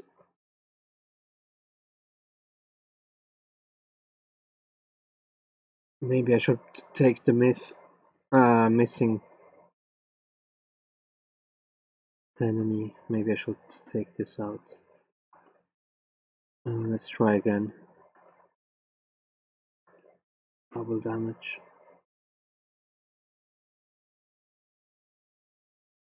No, we don't do any damage. I mean, it's possible that we missed 2 times in a row, but 90% hit rate, maybe something else. I'm an idiot. I forgot again. It's 2, not 3. Because we have 0. God damn it.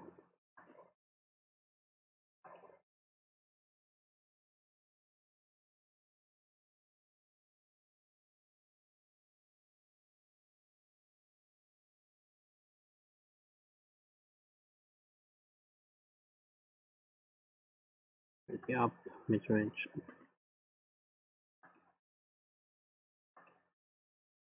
Attack the head. Now, and you see we do more damage.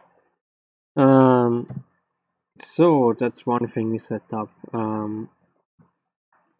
can do here.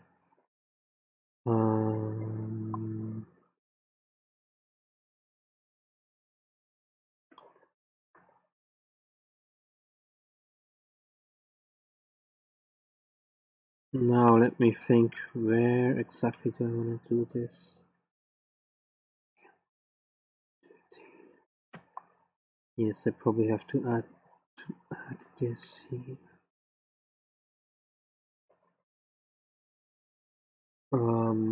What's the best way?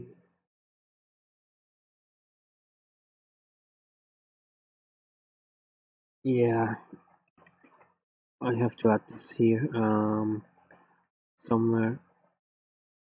I think we should do this before we come in here. Simply because we can do this actually at the beginning.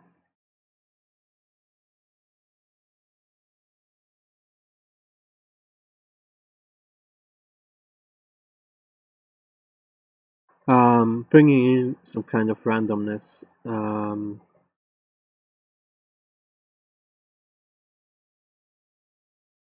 Something like a tolerance, let's say it like this, that the damage you do is not always the same. Even with all the attributes, everything the same, it's not always the same. There is some kind of randomness, some kind of variation in it. Just a small difference, like yeah, I probably do 10% more or 10% less. So there's actually almost a variation of. No, I don't think it's not 20%, but yeah, I hope you get what I mean. So yeah, so I will create here.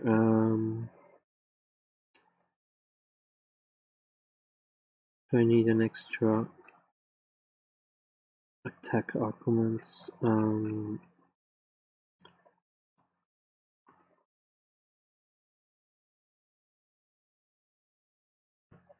Damage tolerance. I don't even know if I will. Tolerance. I hope it's written like this. Otherwise, whatever. Doesn't matter too much. Yeah. Come on. It's really annoying. Maybe I have to clean my mouse, maybe then that will help. So anyway, and this, for this number we take a random range float, random floating range, yes, in here, and yeah, let's take this between 0.9 and 1.1. So now every time we do this event here,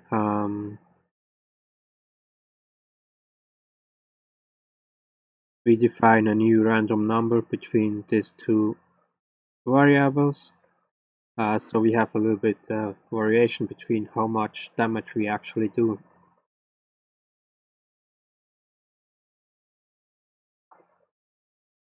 Just bringing in some kind of randomness.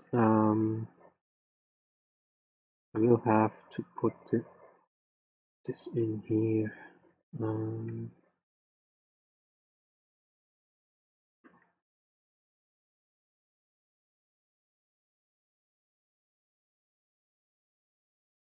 Come on, mouse.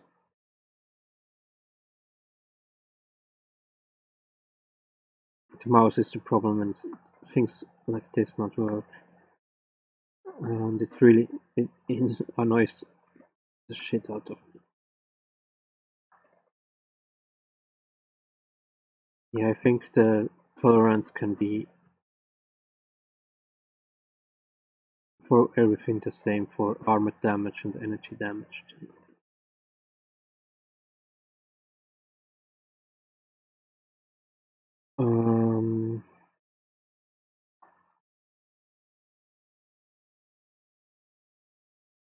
So we have the randomness in it, so now we have to, so now the attack costs energy for the player. We probably have to set this in here.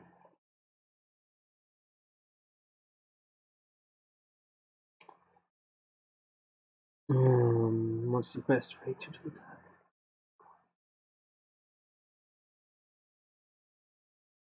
Now it gets complicated, it gets difficult.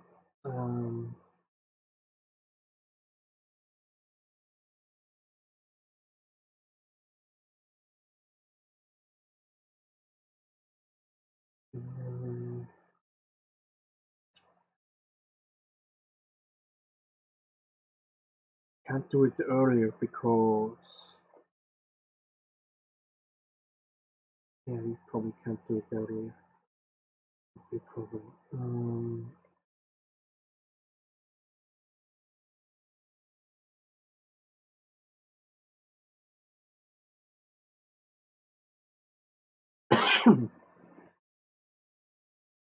where do I do this?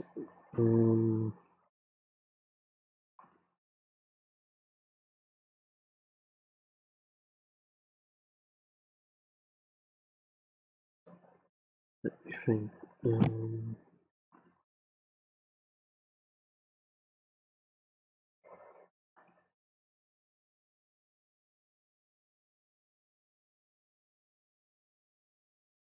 So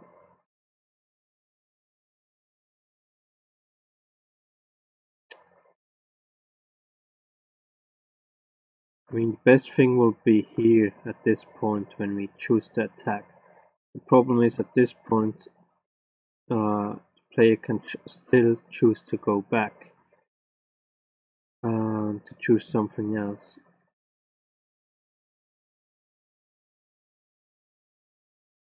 Or even choose a different character. So that's not working.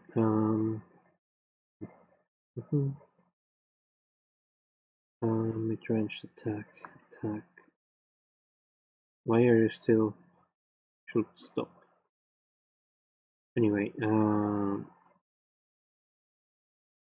we can actually, when we hit here, we'll do it.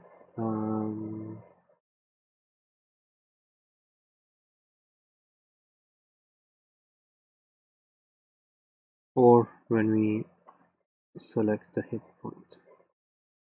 Something went wrong. Anyway, that's something I have to check. Why exactly doesn't it work correctly? I mean, check at some point. It's not.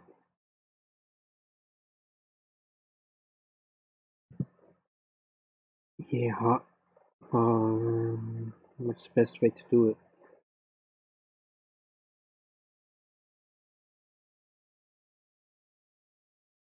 So I could do it when we select the enemy.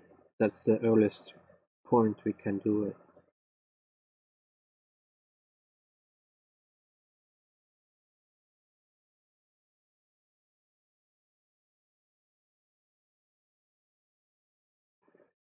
Or we do it here.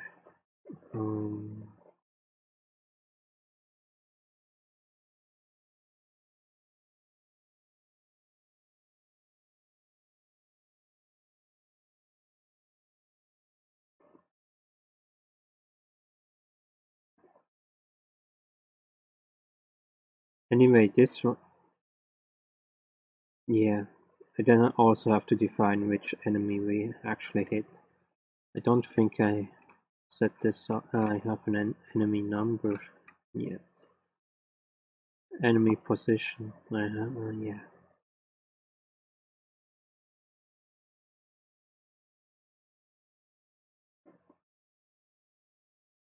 So this thing here works right now just for this particular test, to be honest. We definitely have to do this differently later on for more than one enemy. So now the problem I have is I have to set how much energy we use. So that's the least of the problems. I probably will set this up here. Set up a placeholder for the energy we use. The big problem is how to tell which character that suffers, that loses the energy. That's kind of the problem.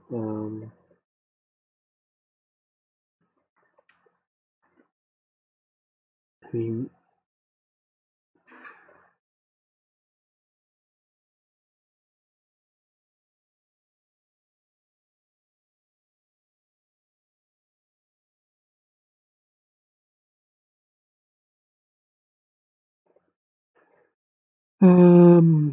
what's the best way to do this? Probably have to set this up completely different here.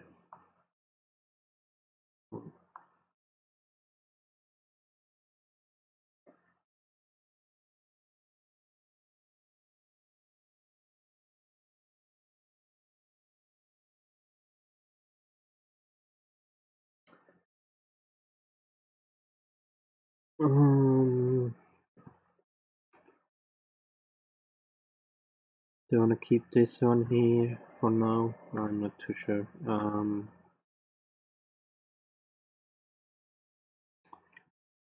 Character number, command.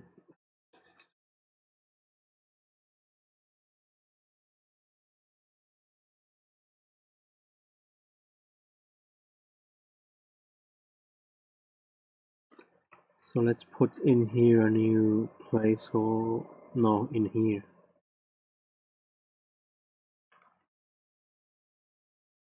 Player energy damage, player energy use.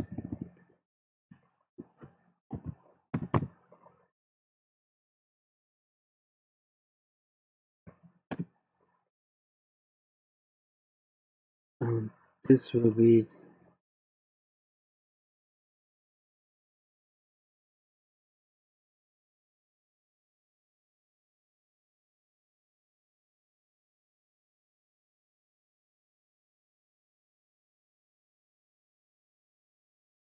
the one we set up in here.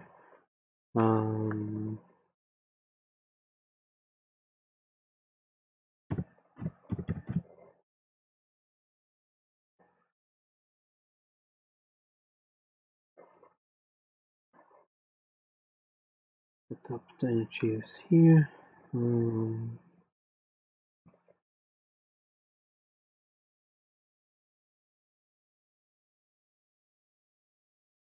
I don't even know if I have.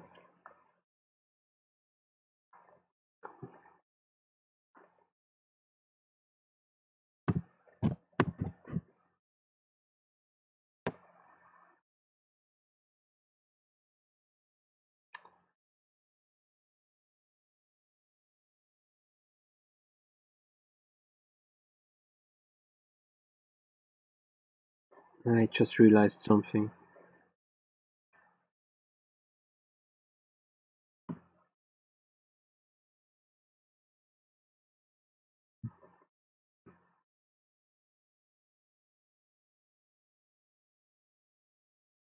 Get energy max energy set.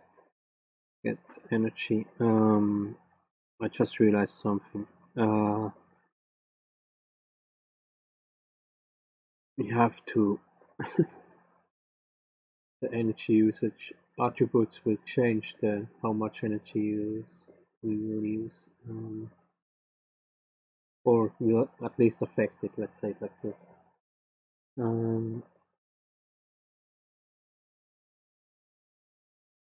Anyway,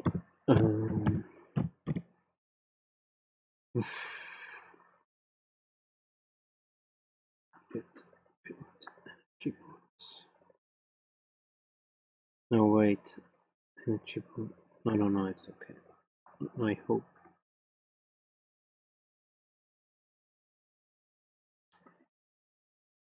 So here it should be this one here.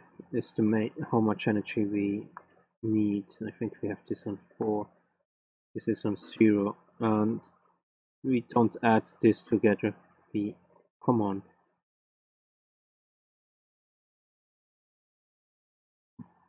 Set it to minus this one here.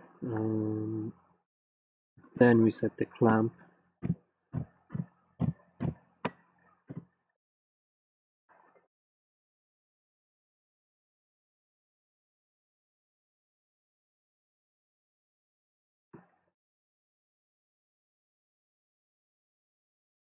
And we set the minimum to 1, the maximum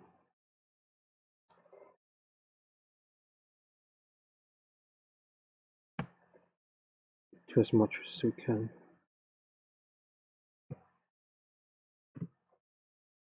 That's the maximum, okay. What a strange number.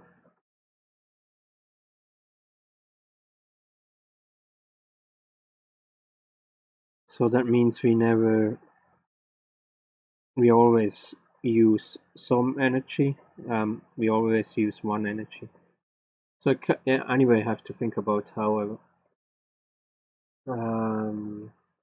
about energy usage.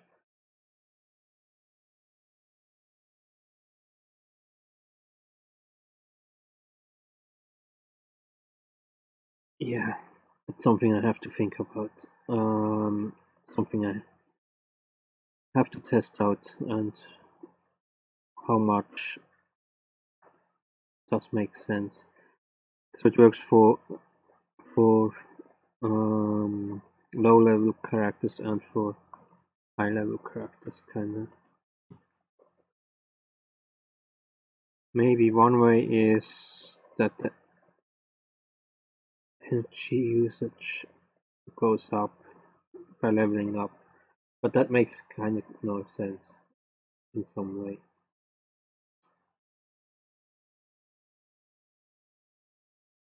The other thing will be to have a higher amount of energy, but then that would make the game extremely more difficult for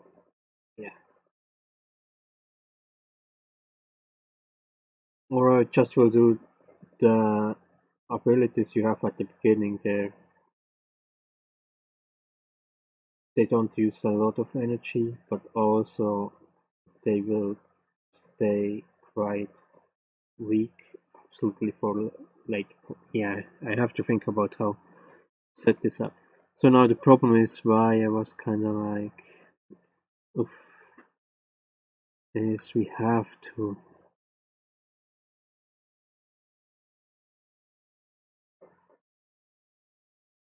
think about this here in this list. So now with our attribute list here, energy usage minus, but that's defending.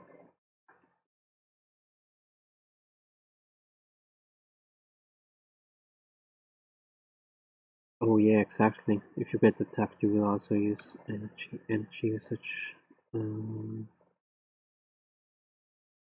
Okay, I see. And this is also defined by the type of attack. So yeah, we have to do this in here. Oof.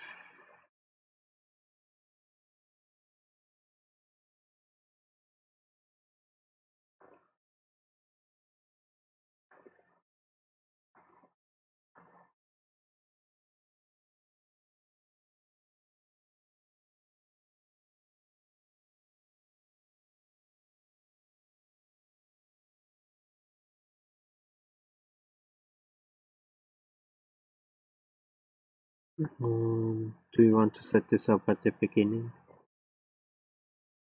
Maybe.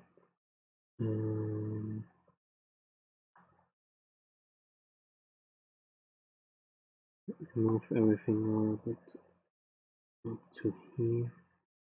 There will be probably more common. Problem is kinda I have to set it up before because of that the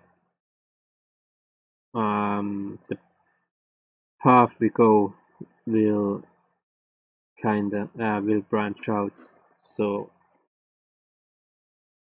it will be kinda annoying to set this up later because of the different branches.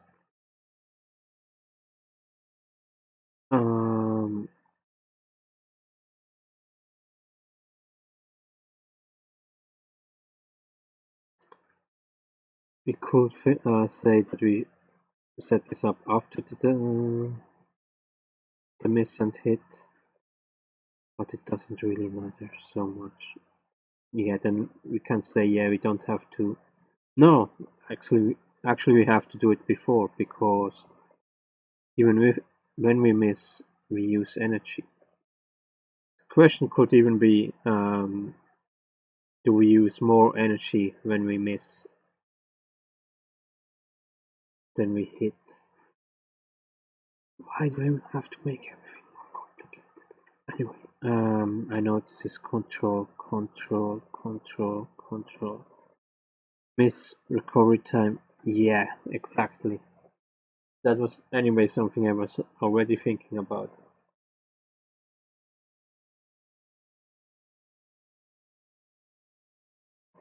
So when you miss, you actually use more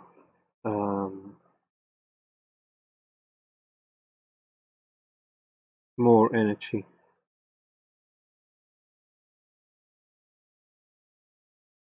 But this is maybe something I can do in a separate event. Kinda miss event.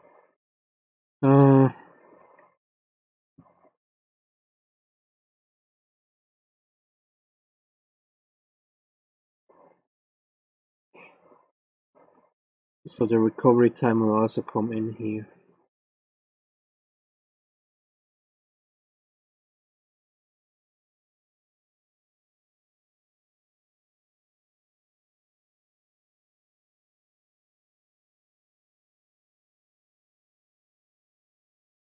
The problem still is when do we subtract the number we calculate? That's kind of the big problem right now. So I mean the recovery time will also be here. We already have set up something for the recovery time, right?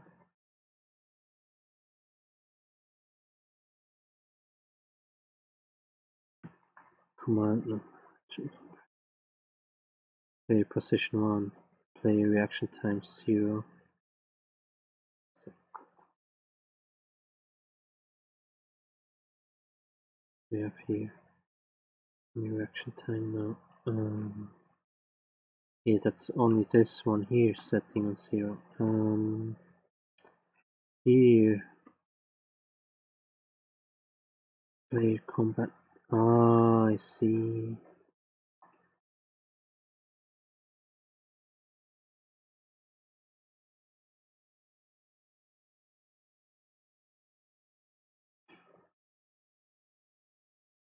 So we have this only for one player for now. Do we want to do something similar?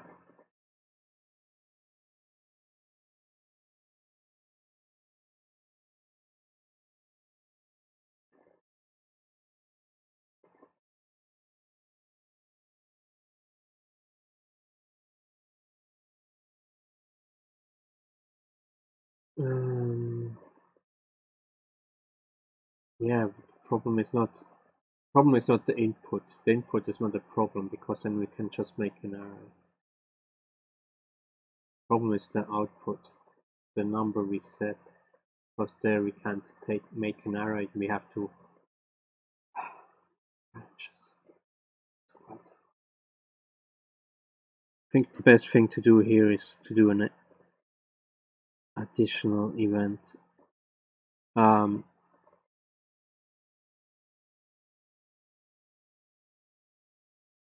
I think we set up the energy later on, plus the reaction time, maybe in another stream.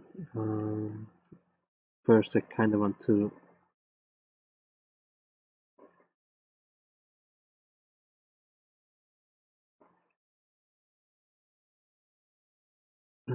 should I do this in, I mean we have the character number so we could do everything in the same.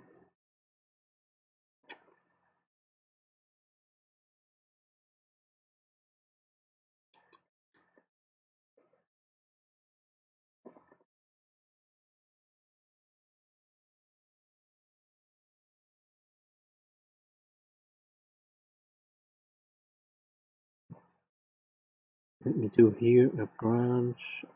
I think because it's such a simple task here, we just can do it in branches.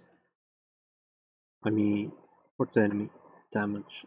Come on, branch.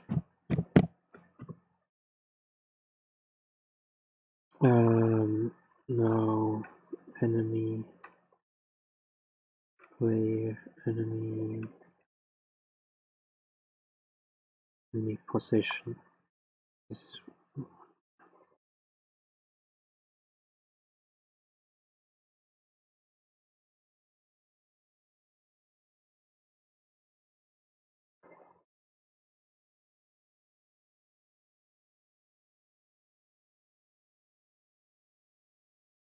come on. Why? So if this one here is 1,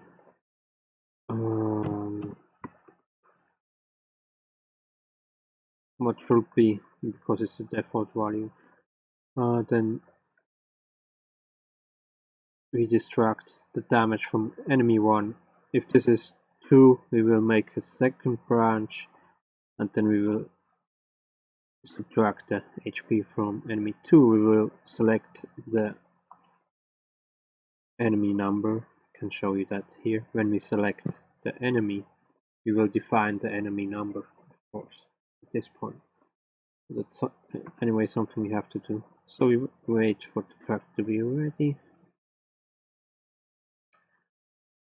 Maybe I have to set a lower number so it gets a little bit faster. Anyway. And at this point we select the enemy.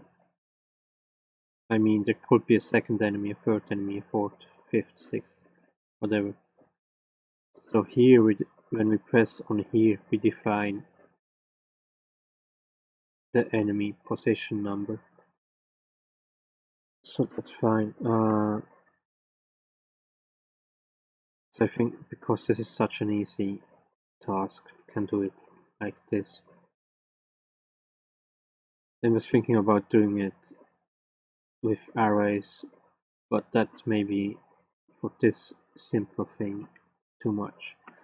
And then I think we do an extra event for. Here we probably have to. We anyway have to do something similar for when the enemy attacks.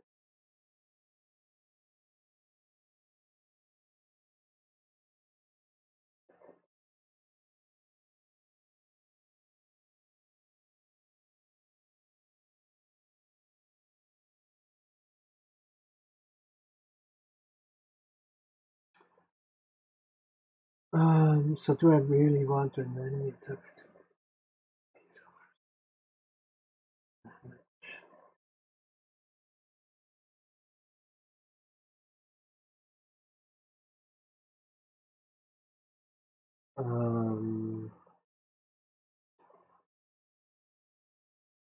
Yeah, that's something I have to think about. Probably not. I mean, I understand what the idea was. That when you suffer damage from because of an enemy attack, then you just put down your stamina. Your energy will also suffer, not only your health. That was probably the idea, but because I now have kind of changed things a little bit, because I have now this additional hit point that may only attack the energy of the enemy. I have to think about this, how I want to set this up.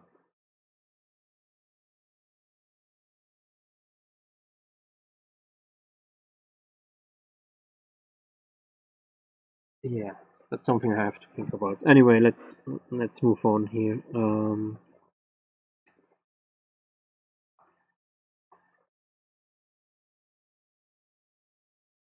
Yeah, do I want to do energy damage? Then I have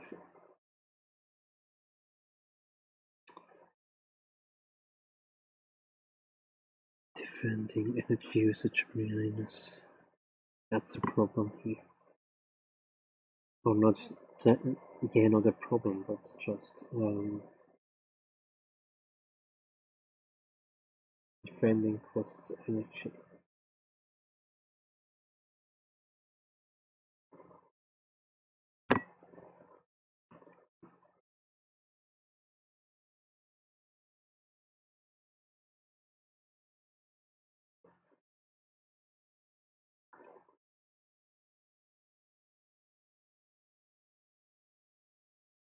Yeah, probably I have to add a couple of things.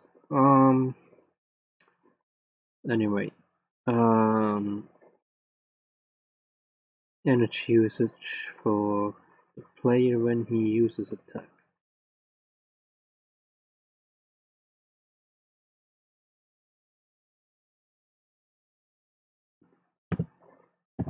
Custom event, add custom event.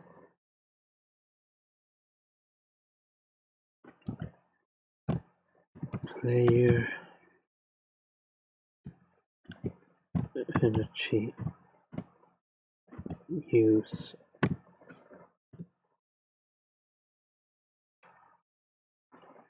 Thank you for not selecting it automatically. Player energy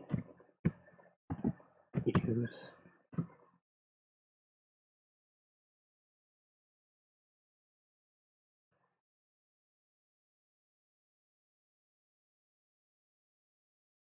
Just done with it. Okay. So what we have now is our character number.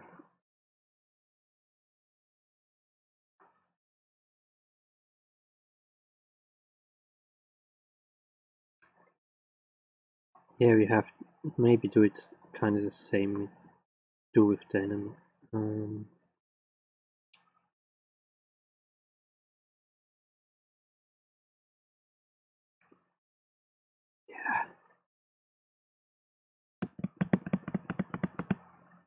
Yeah, let's do it just for now for testing if the things work. I'm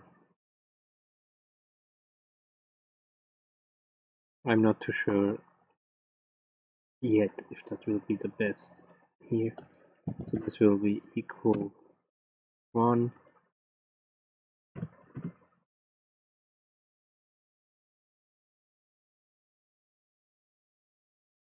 And equal well, have to set the reference first. Come on, mouse.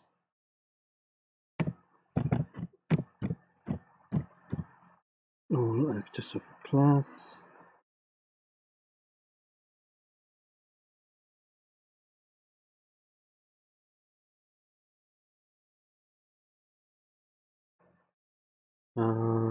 Save and load. Let's put this down a little bit.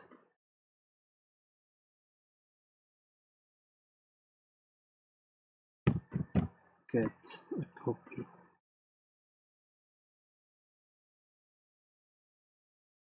Let's get a reference for our save.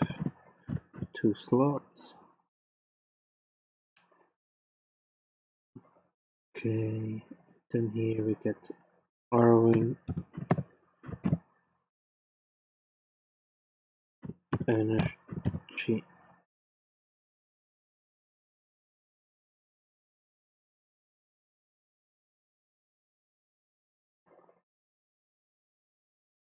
And set his energy.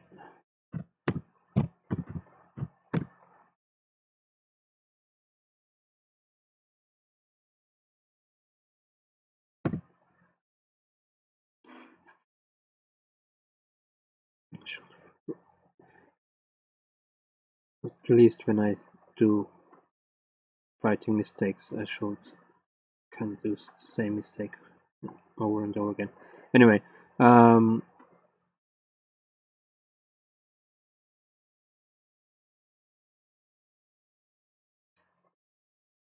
this is not coming from here. What's the placeholder? Player energy usage. Okay. Get this. So we have this one here.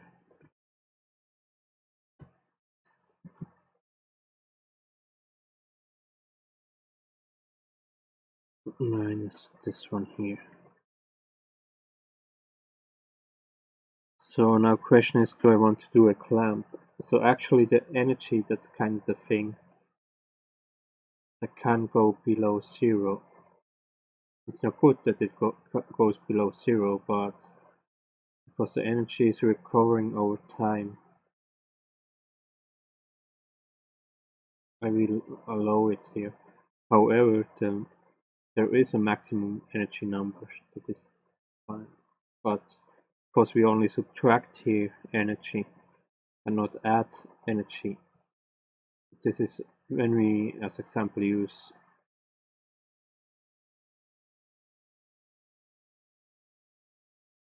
an item or so, then we add, and then we need a clamp. However, we have to do an event for when it's below 0, but for now this should be okay. So let's add this. Should we add this here?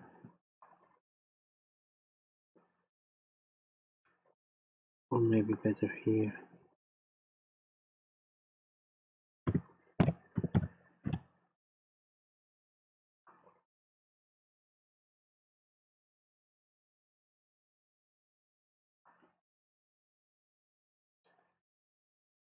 Let's test this out here.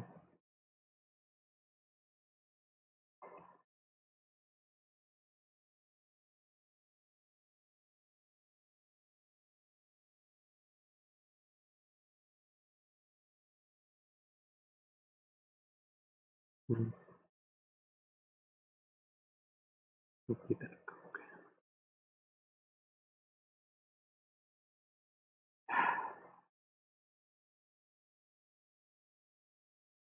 Yeah, let's test it out.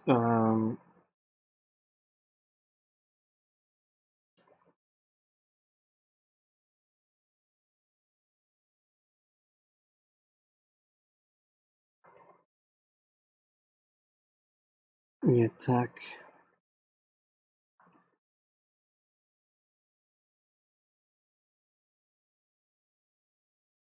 And we see here, actually we lose energy.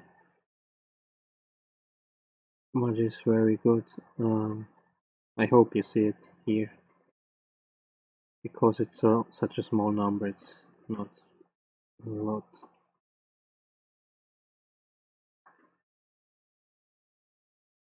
Let's attack the normal one.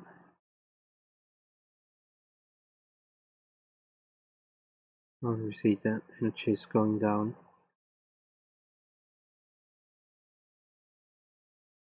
Let's try to get it down a little bit more so we really see.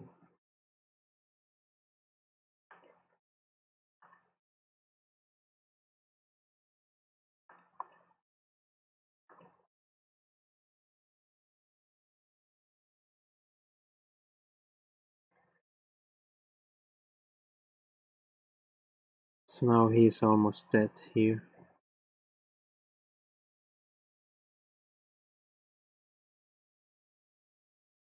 We have to wait for enemy attack. Yeah, anyway, at least these things kind of work. At least we have some simulations we can do here now. It's nice. Of course, we don't have anything that happens now when we are 0. This would be, of course, the end of the battle. Maybe, or not the battle, but at least to kill our enemy. If it's the last enemy standing, then it will be the end of the battle. Otherwise, it probably will just end up in a...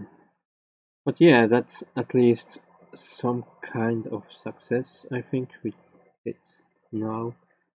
Better than just setting up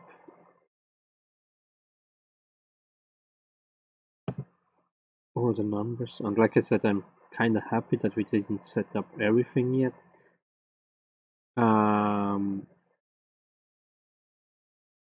So we could test it out like this.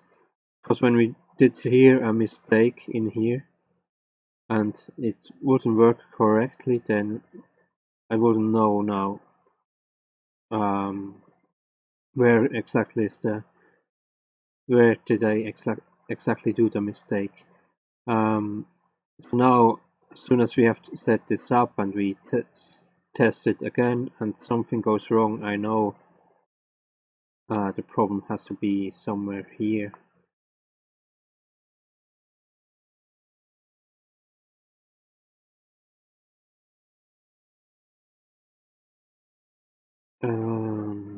Anyway, so yeah, there's still a lot to do, so kinda have to define... see, do I want to do this yet? So I'm kind of wondering what... Another thing we could do is the reaction time. Actually, that's something we can test now.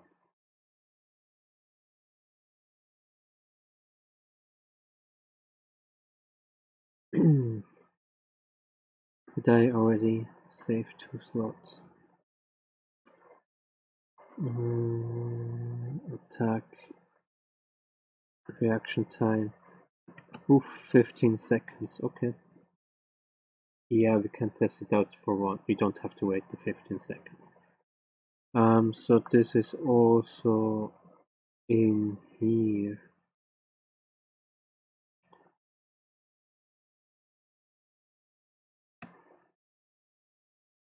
The question is, do I have? Yeah, reaction time point is 0. Okay.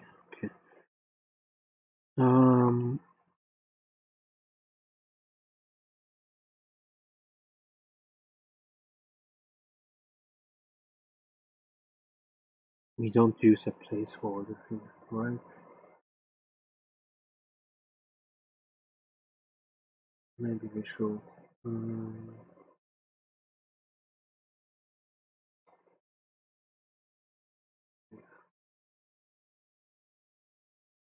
Oh, that's not difficult.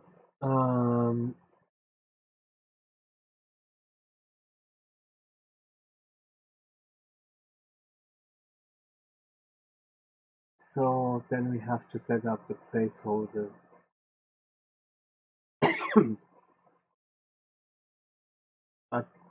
while loading the map, for sure.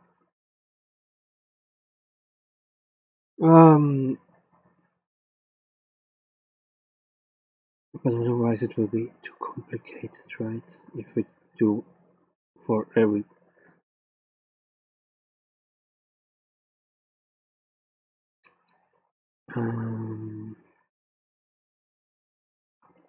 combat blueprint. Let's take a look at this again.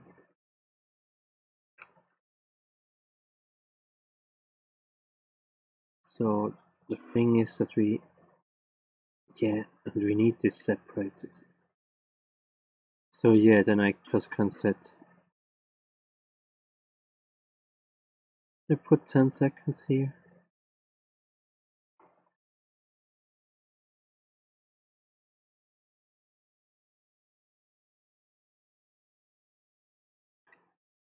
I mean, this is anyway specific for the character, so yeah. And because we need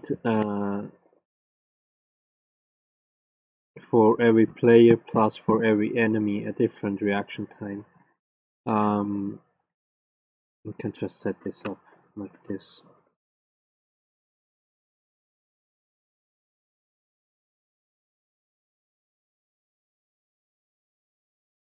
So set reaction time.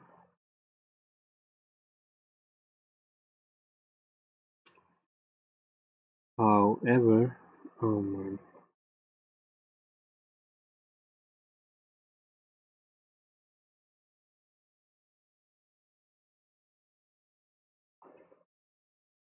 I mean, this is fine and good for this one here, but here with the attributes.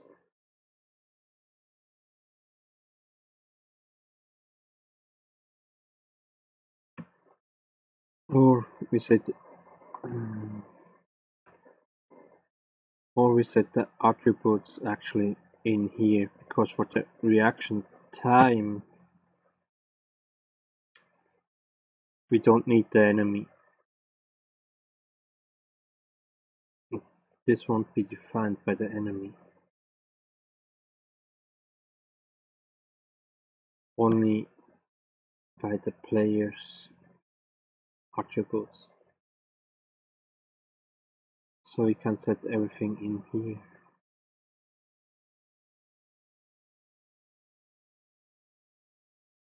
However, the annoying part will be we have to do it over and over and over again, but I mean we can just copy and paste it.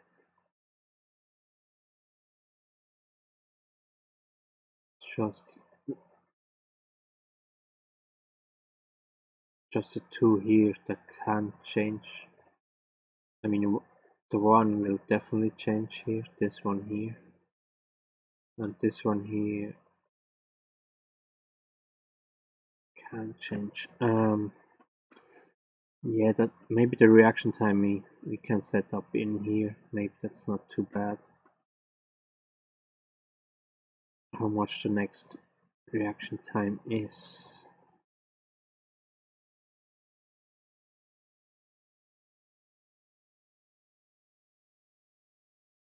The problem about that is maybe we can't do it in here. Damn it. We probably still need placeholders.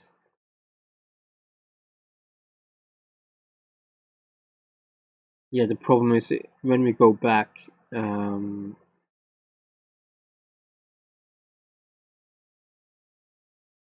even deselect the character, then we have set up a new reaction time, a new maximum reaction time. I mean, if it's less than before, it's not a problem, but if it's more than before, then the timer will go again before we can ready again when we back down at this point.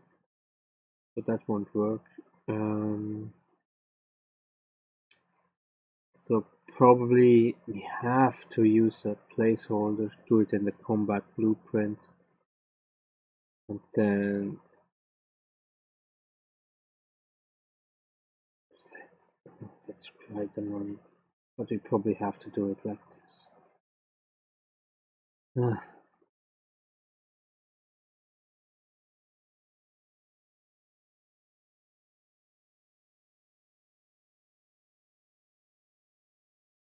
Yeah. Okay.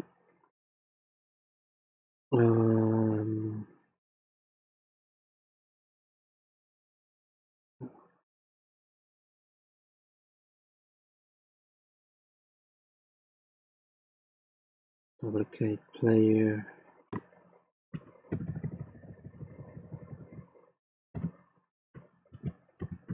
Action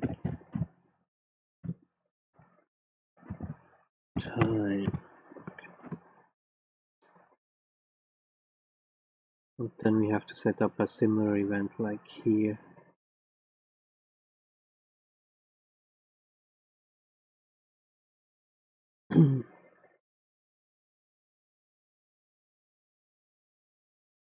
Anyway.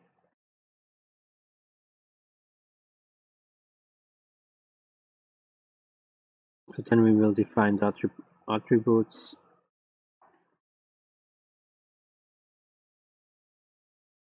In here,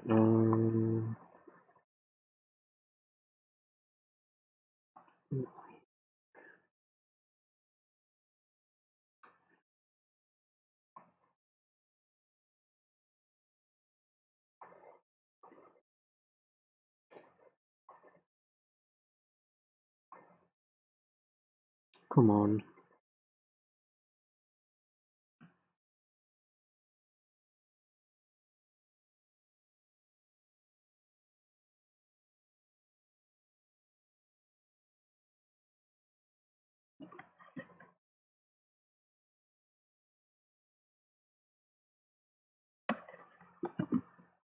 Okay, reaction time. So many reaction times.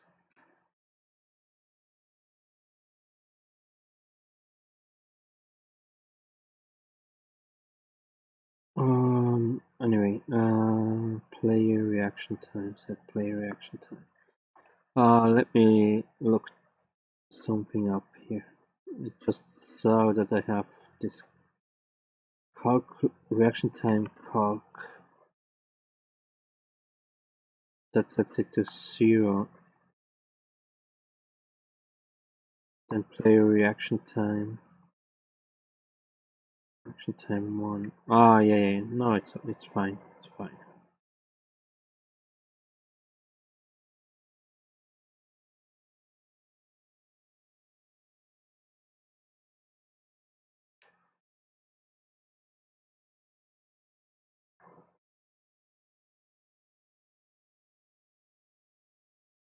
It's probably fine. Let's say it like this. Okay, where was I? No, here. Too many things open. not good.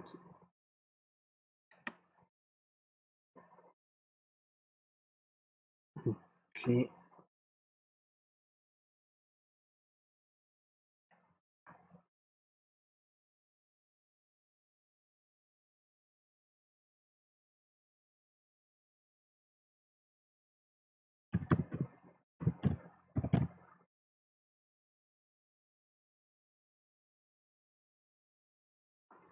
Yes, sir.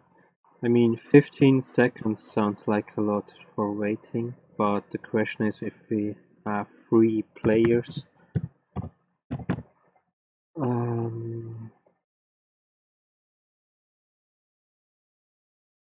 Then maybe it's not that much anymore. So I will kind of do something similar like here with a clamp, so we have a minimum that we don't go over.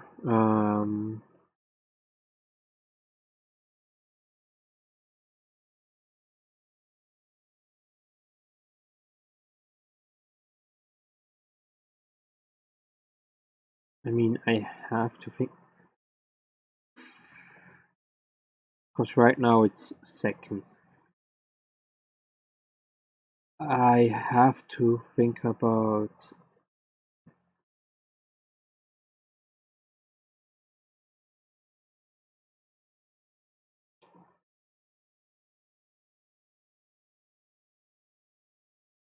will I have to go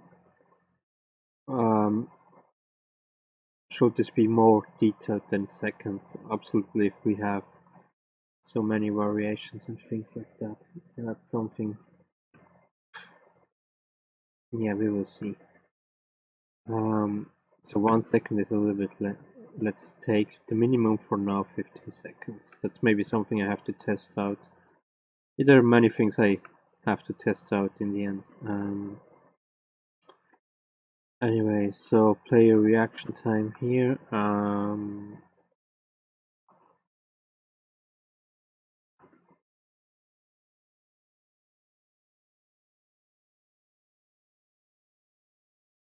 Let's compile and save this.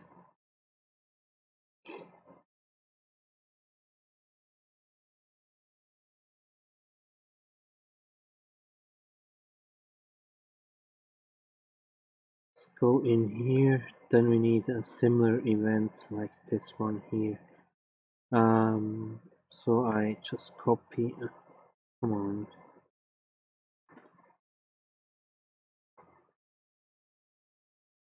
Copy and paste this whole part here, because we only change this here.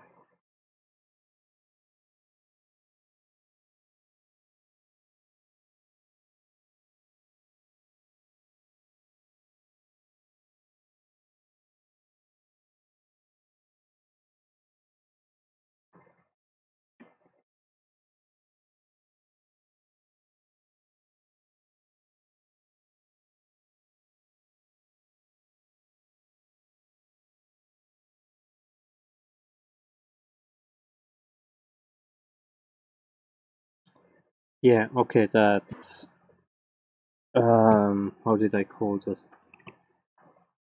thing up here? Player energy use, player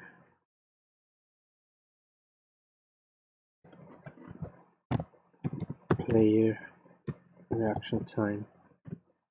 Hope I didn't. I have so many reaction time things.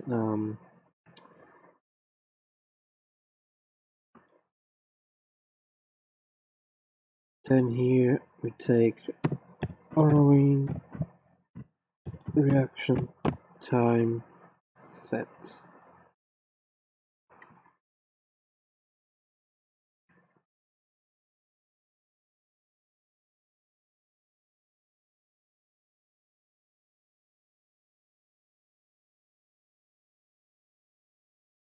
We just have to reset this.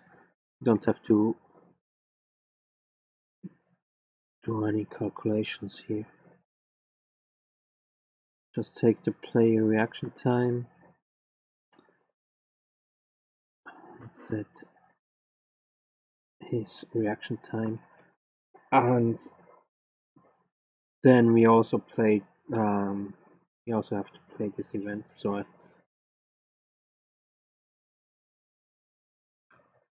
and that's here. ART,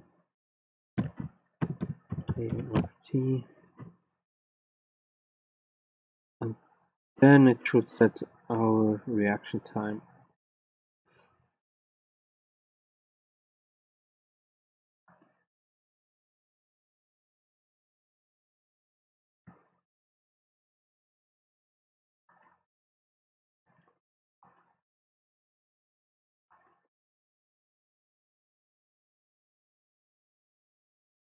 Yeah, let's test it out. So I mean, the green thing is the reaction time. Reaction time means how long it takes until you can react with a player. So we do our mid-range attack, attack 1, attack 2, attack. And now this should get a lot slower up. I think it works. 1, 2, 3, 4, 5, 6, 7. Yeah, it for sure works. Okay, with that,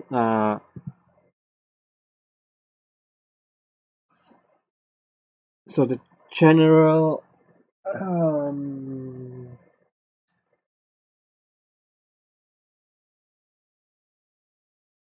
how should I say?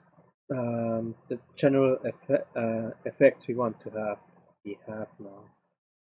That means we attack the enemy takes damage, of course.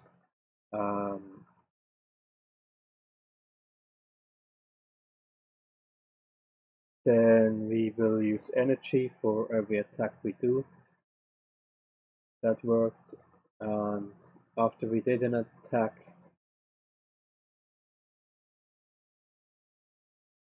we set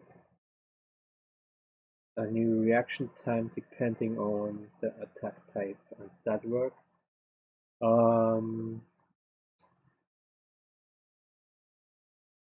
So now what we then also have to check before we go deeper, before we set up the attributes, is maybe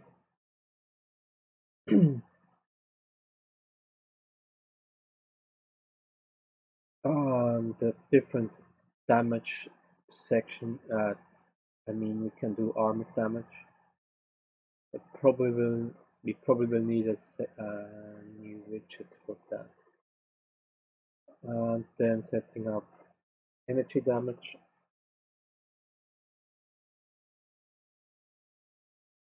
We can think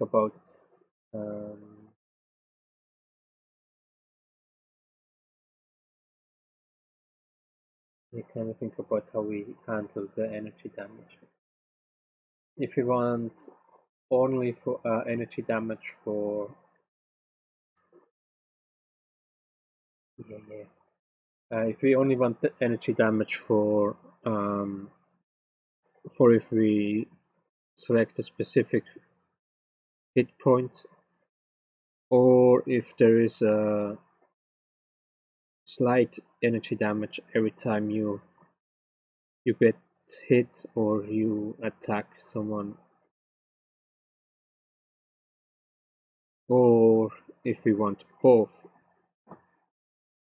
And then of course if we select the hit point, the energy damage will be of course higher than if we just select something else.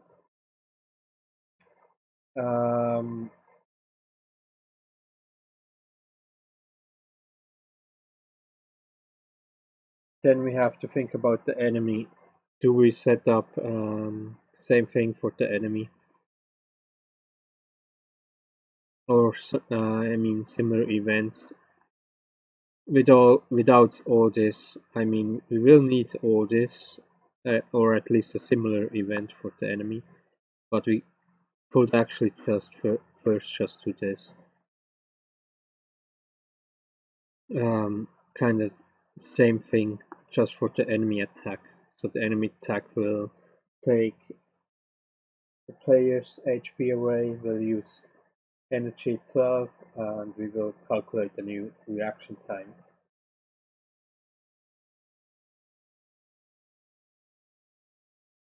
That's the thing to do. Yeah, anyway, that's things I have to think about. Then, of course, we have to set up all the attributes. I believe I will do this not live on the stream. I will just do this when I have time. I think that's better.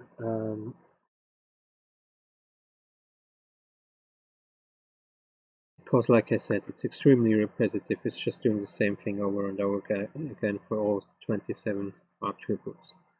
And then I also have to think about the enemy's attributes and set them up too. So I'm thinking about doing something, going back to Blender, doing some 3D models for the next stream, just to mix it up a little bit, because the last 3 streams was all about numbers and putting variables together. So yeah, kind of mix it up, make it a little bit interesting. Like I said, there are a couple of things we can do from here, like as enemy and the enemy and so on. So we, before we simulate everything, then with the attributes. So maybe I will do one more stream and do this stuff I was just explaining before I go to Blender, and then as soon as I set everything up, we can come back to this, and then we can create different attack types, so we can mix it up a little bit.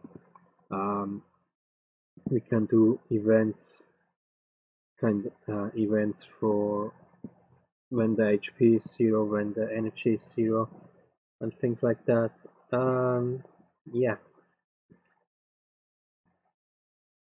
So I have to think about what I do with the next stream, if I want to mix it up really and go to Blender, or if we want to at least finish this here without the attributes.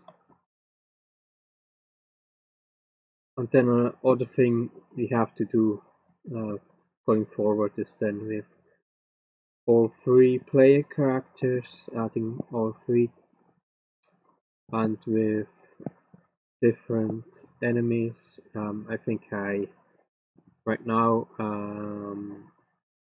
I said more or less 5 enemies is probably the maximum for now. And then I have to think about it. Does it make sense to have more than 5 enemies? Yes, and with that I kind of want to end the stream here. I'm happy there was at least some success.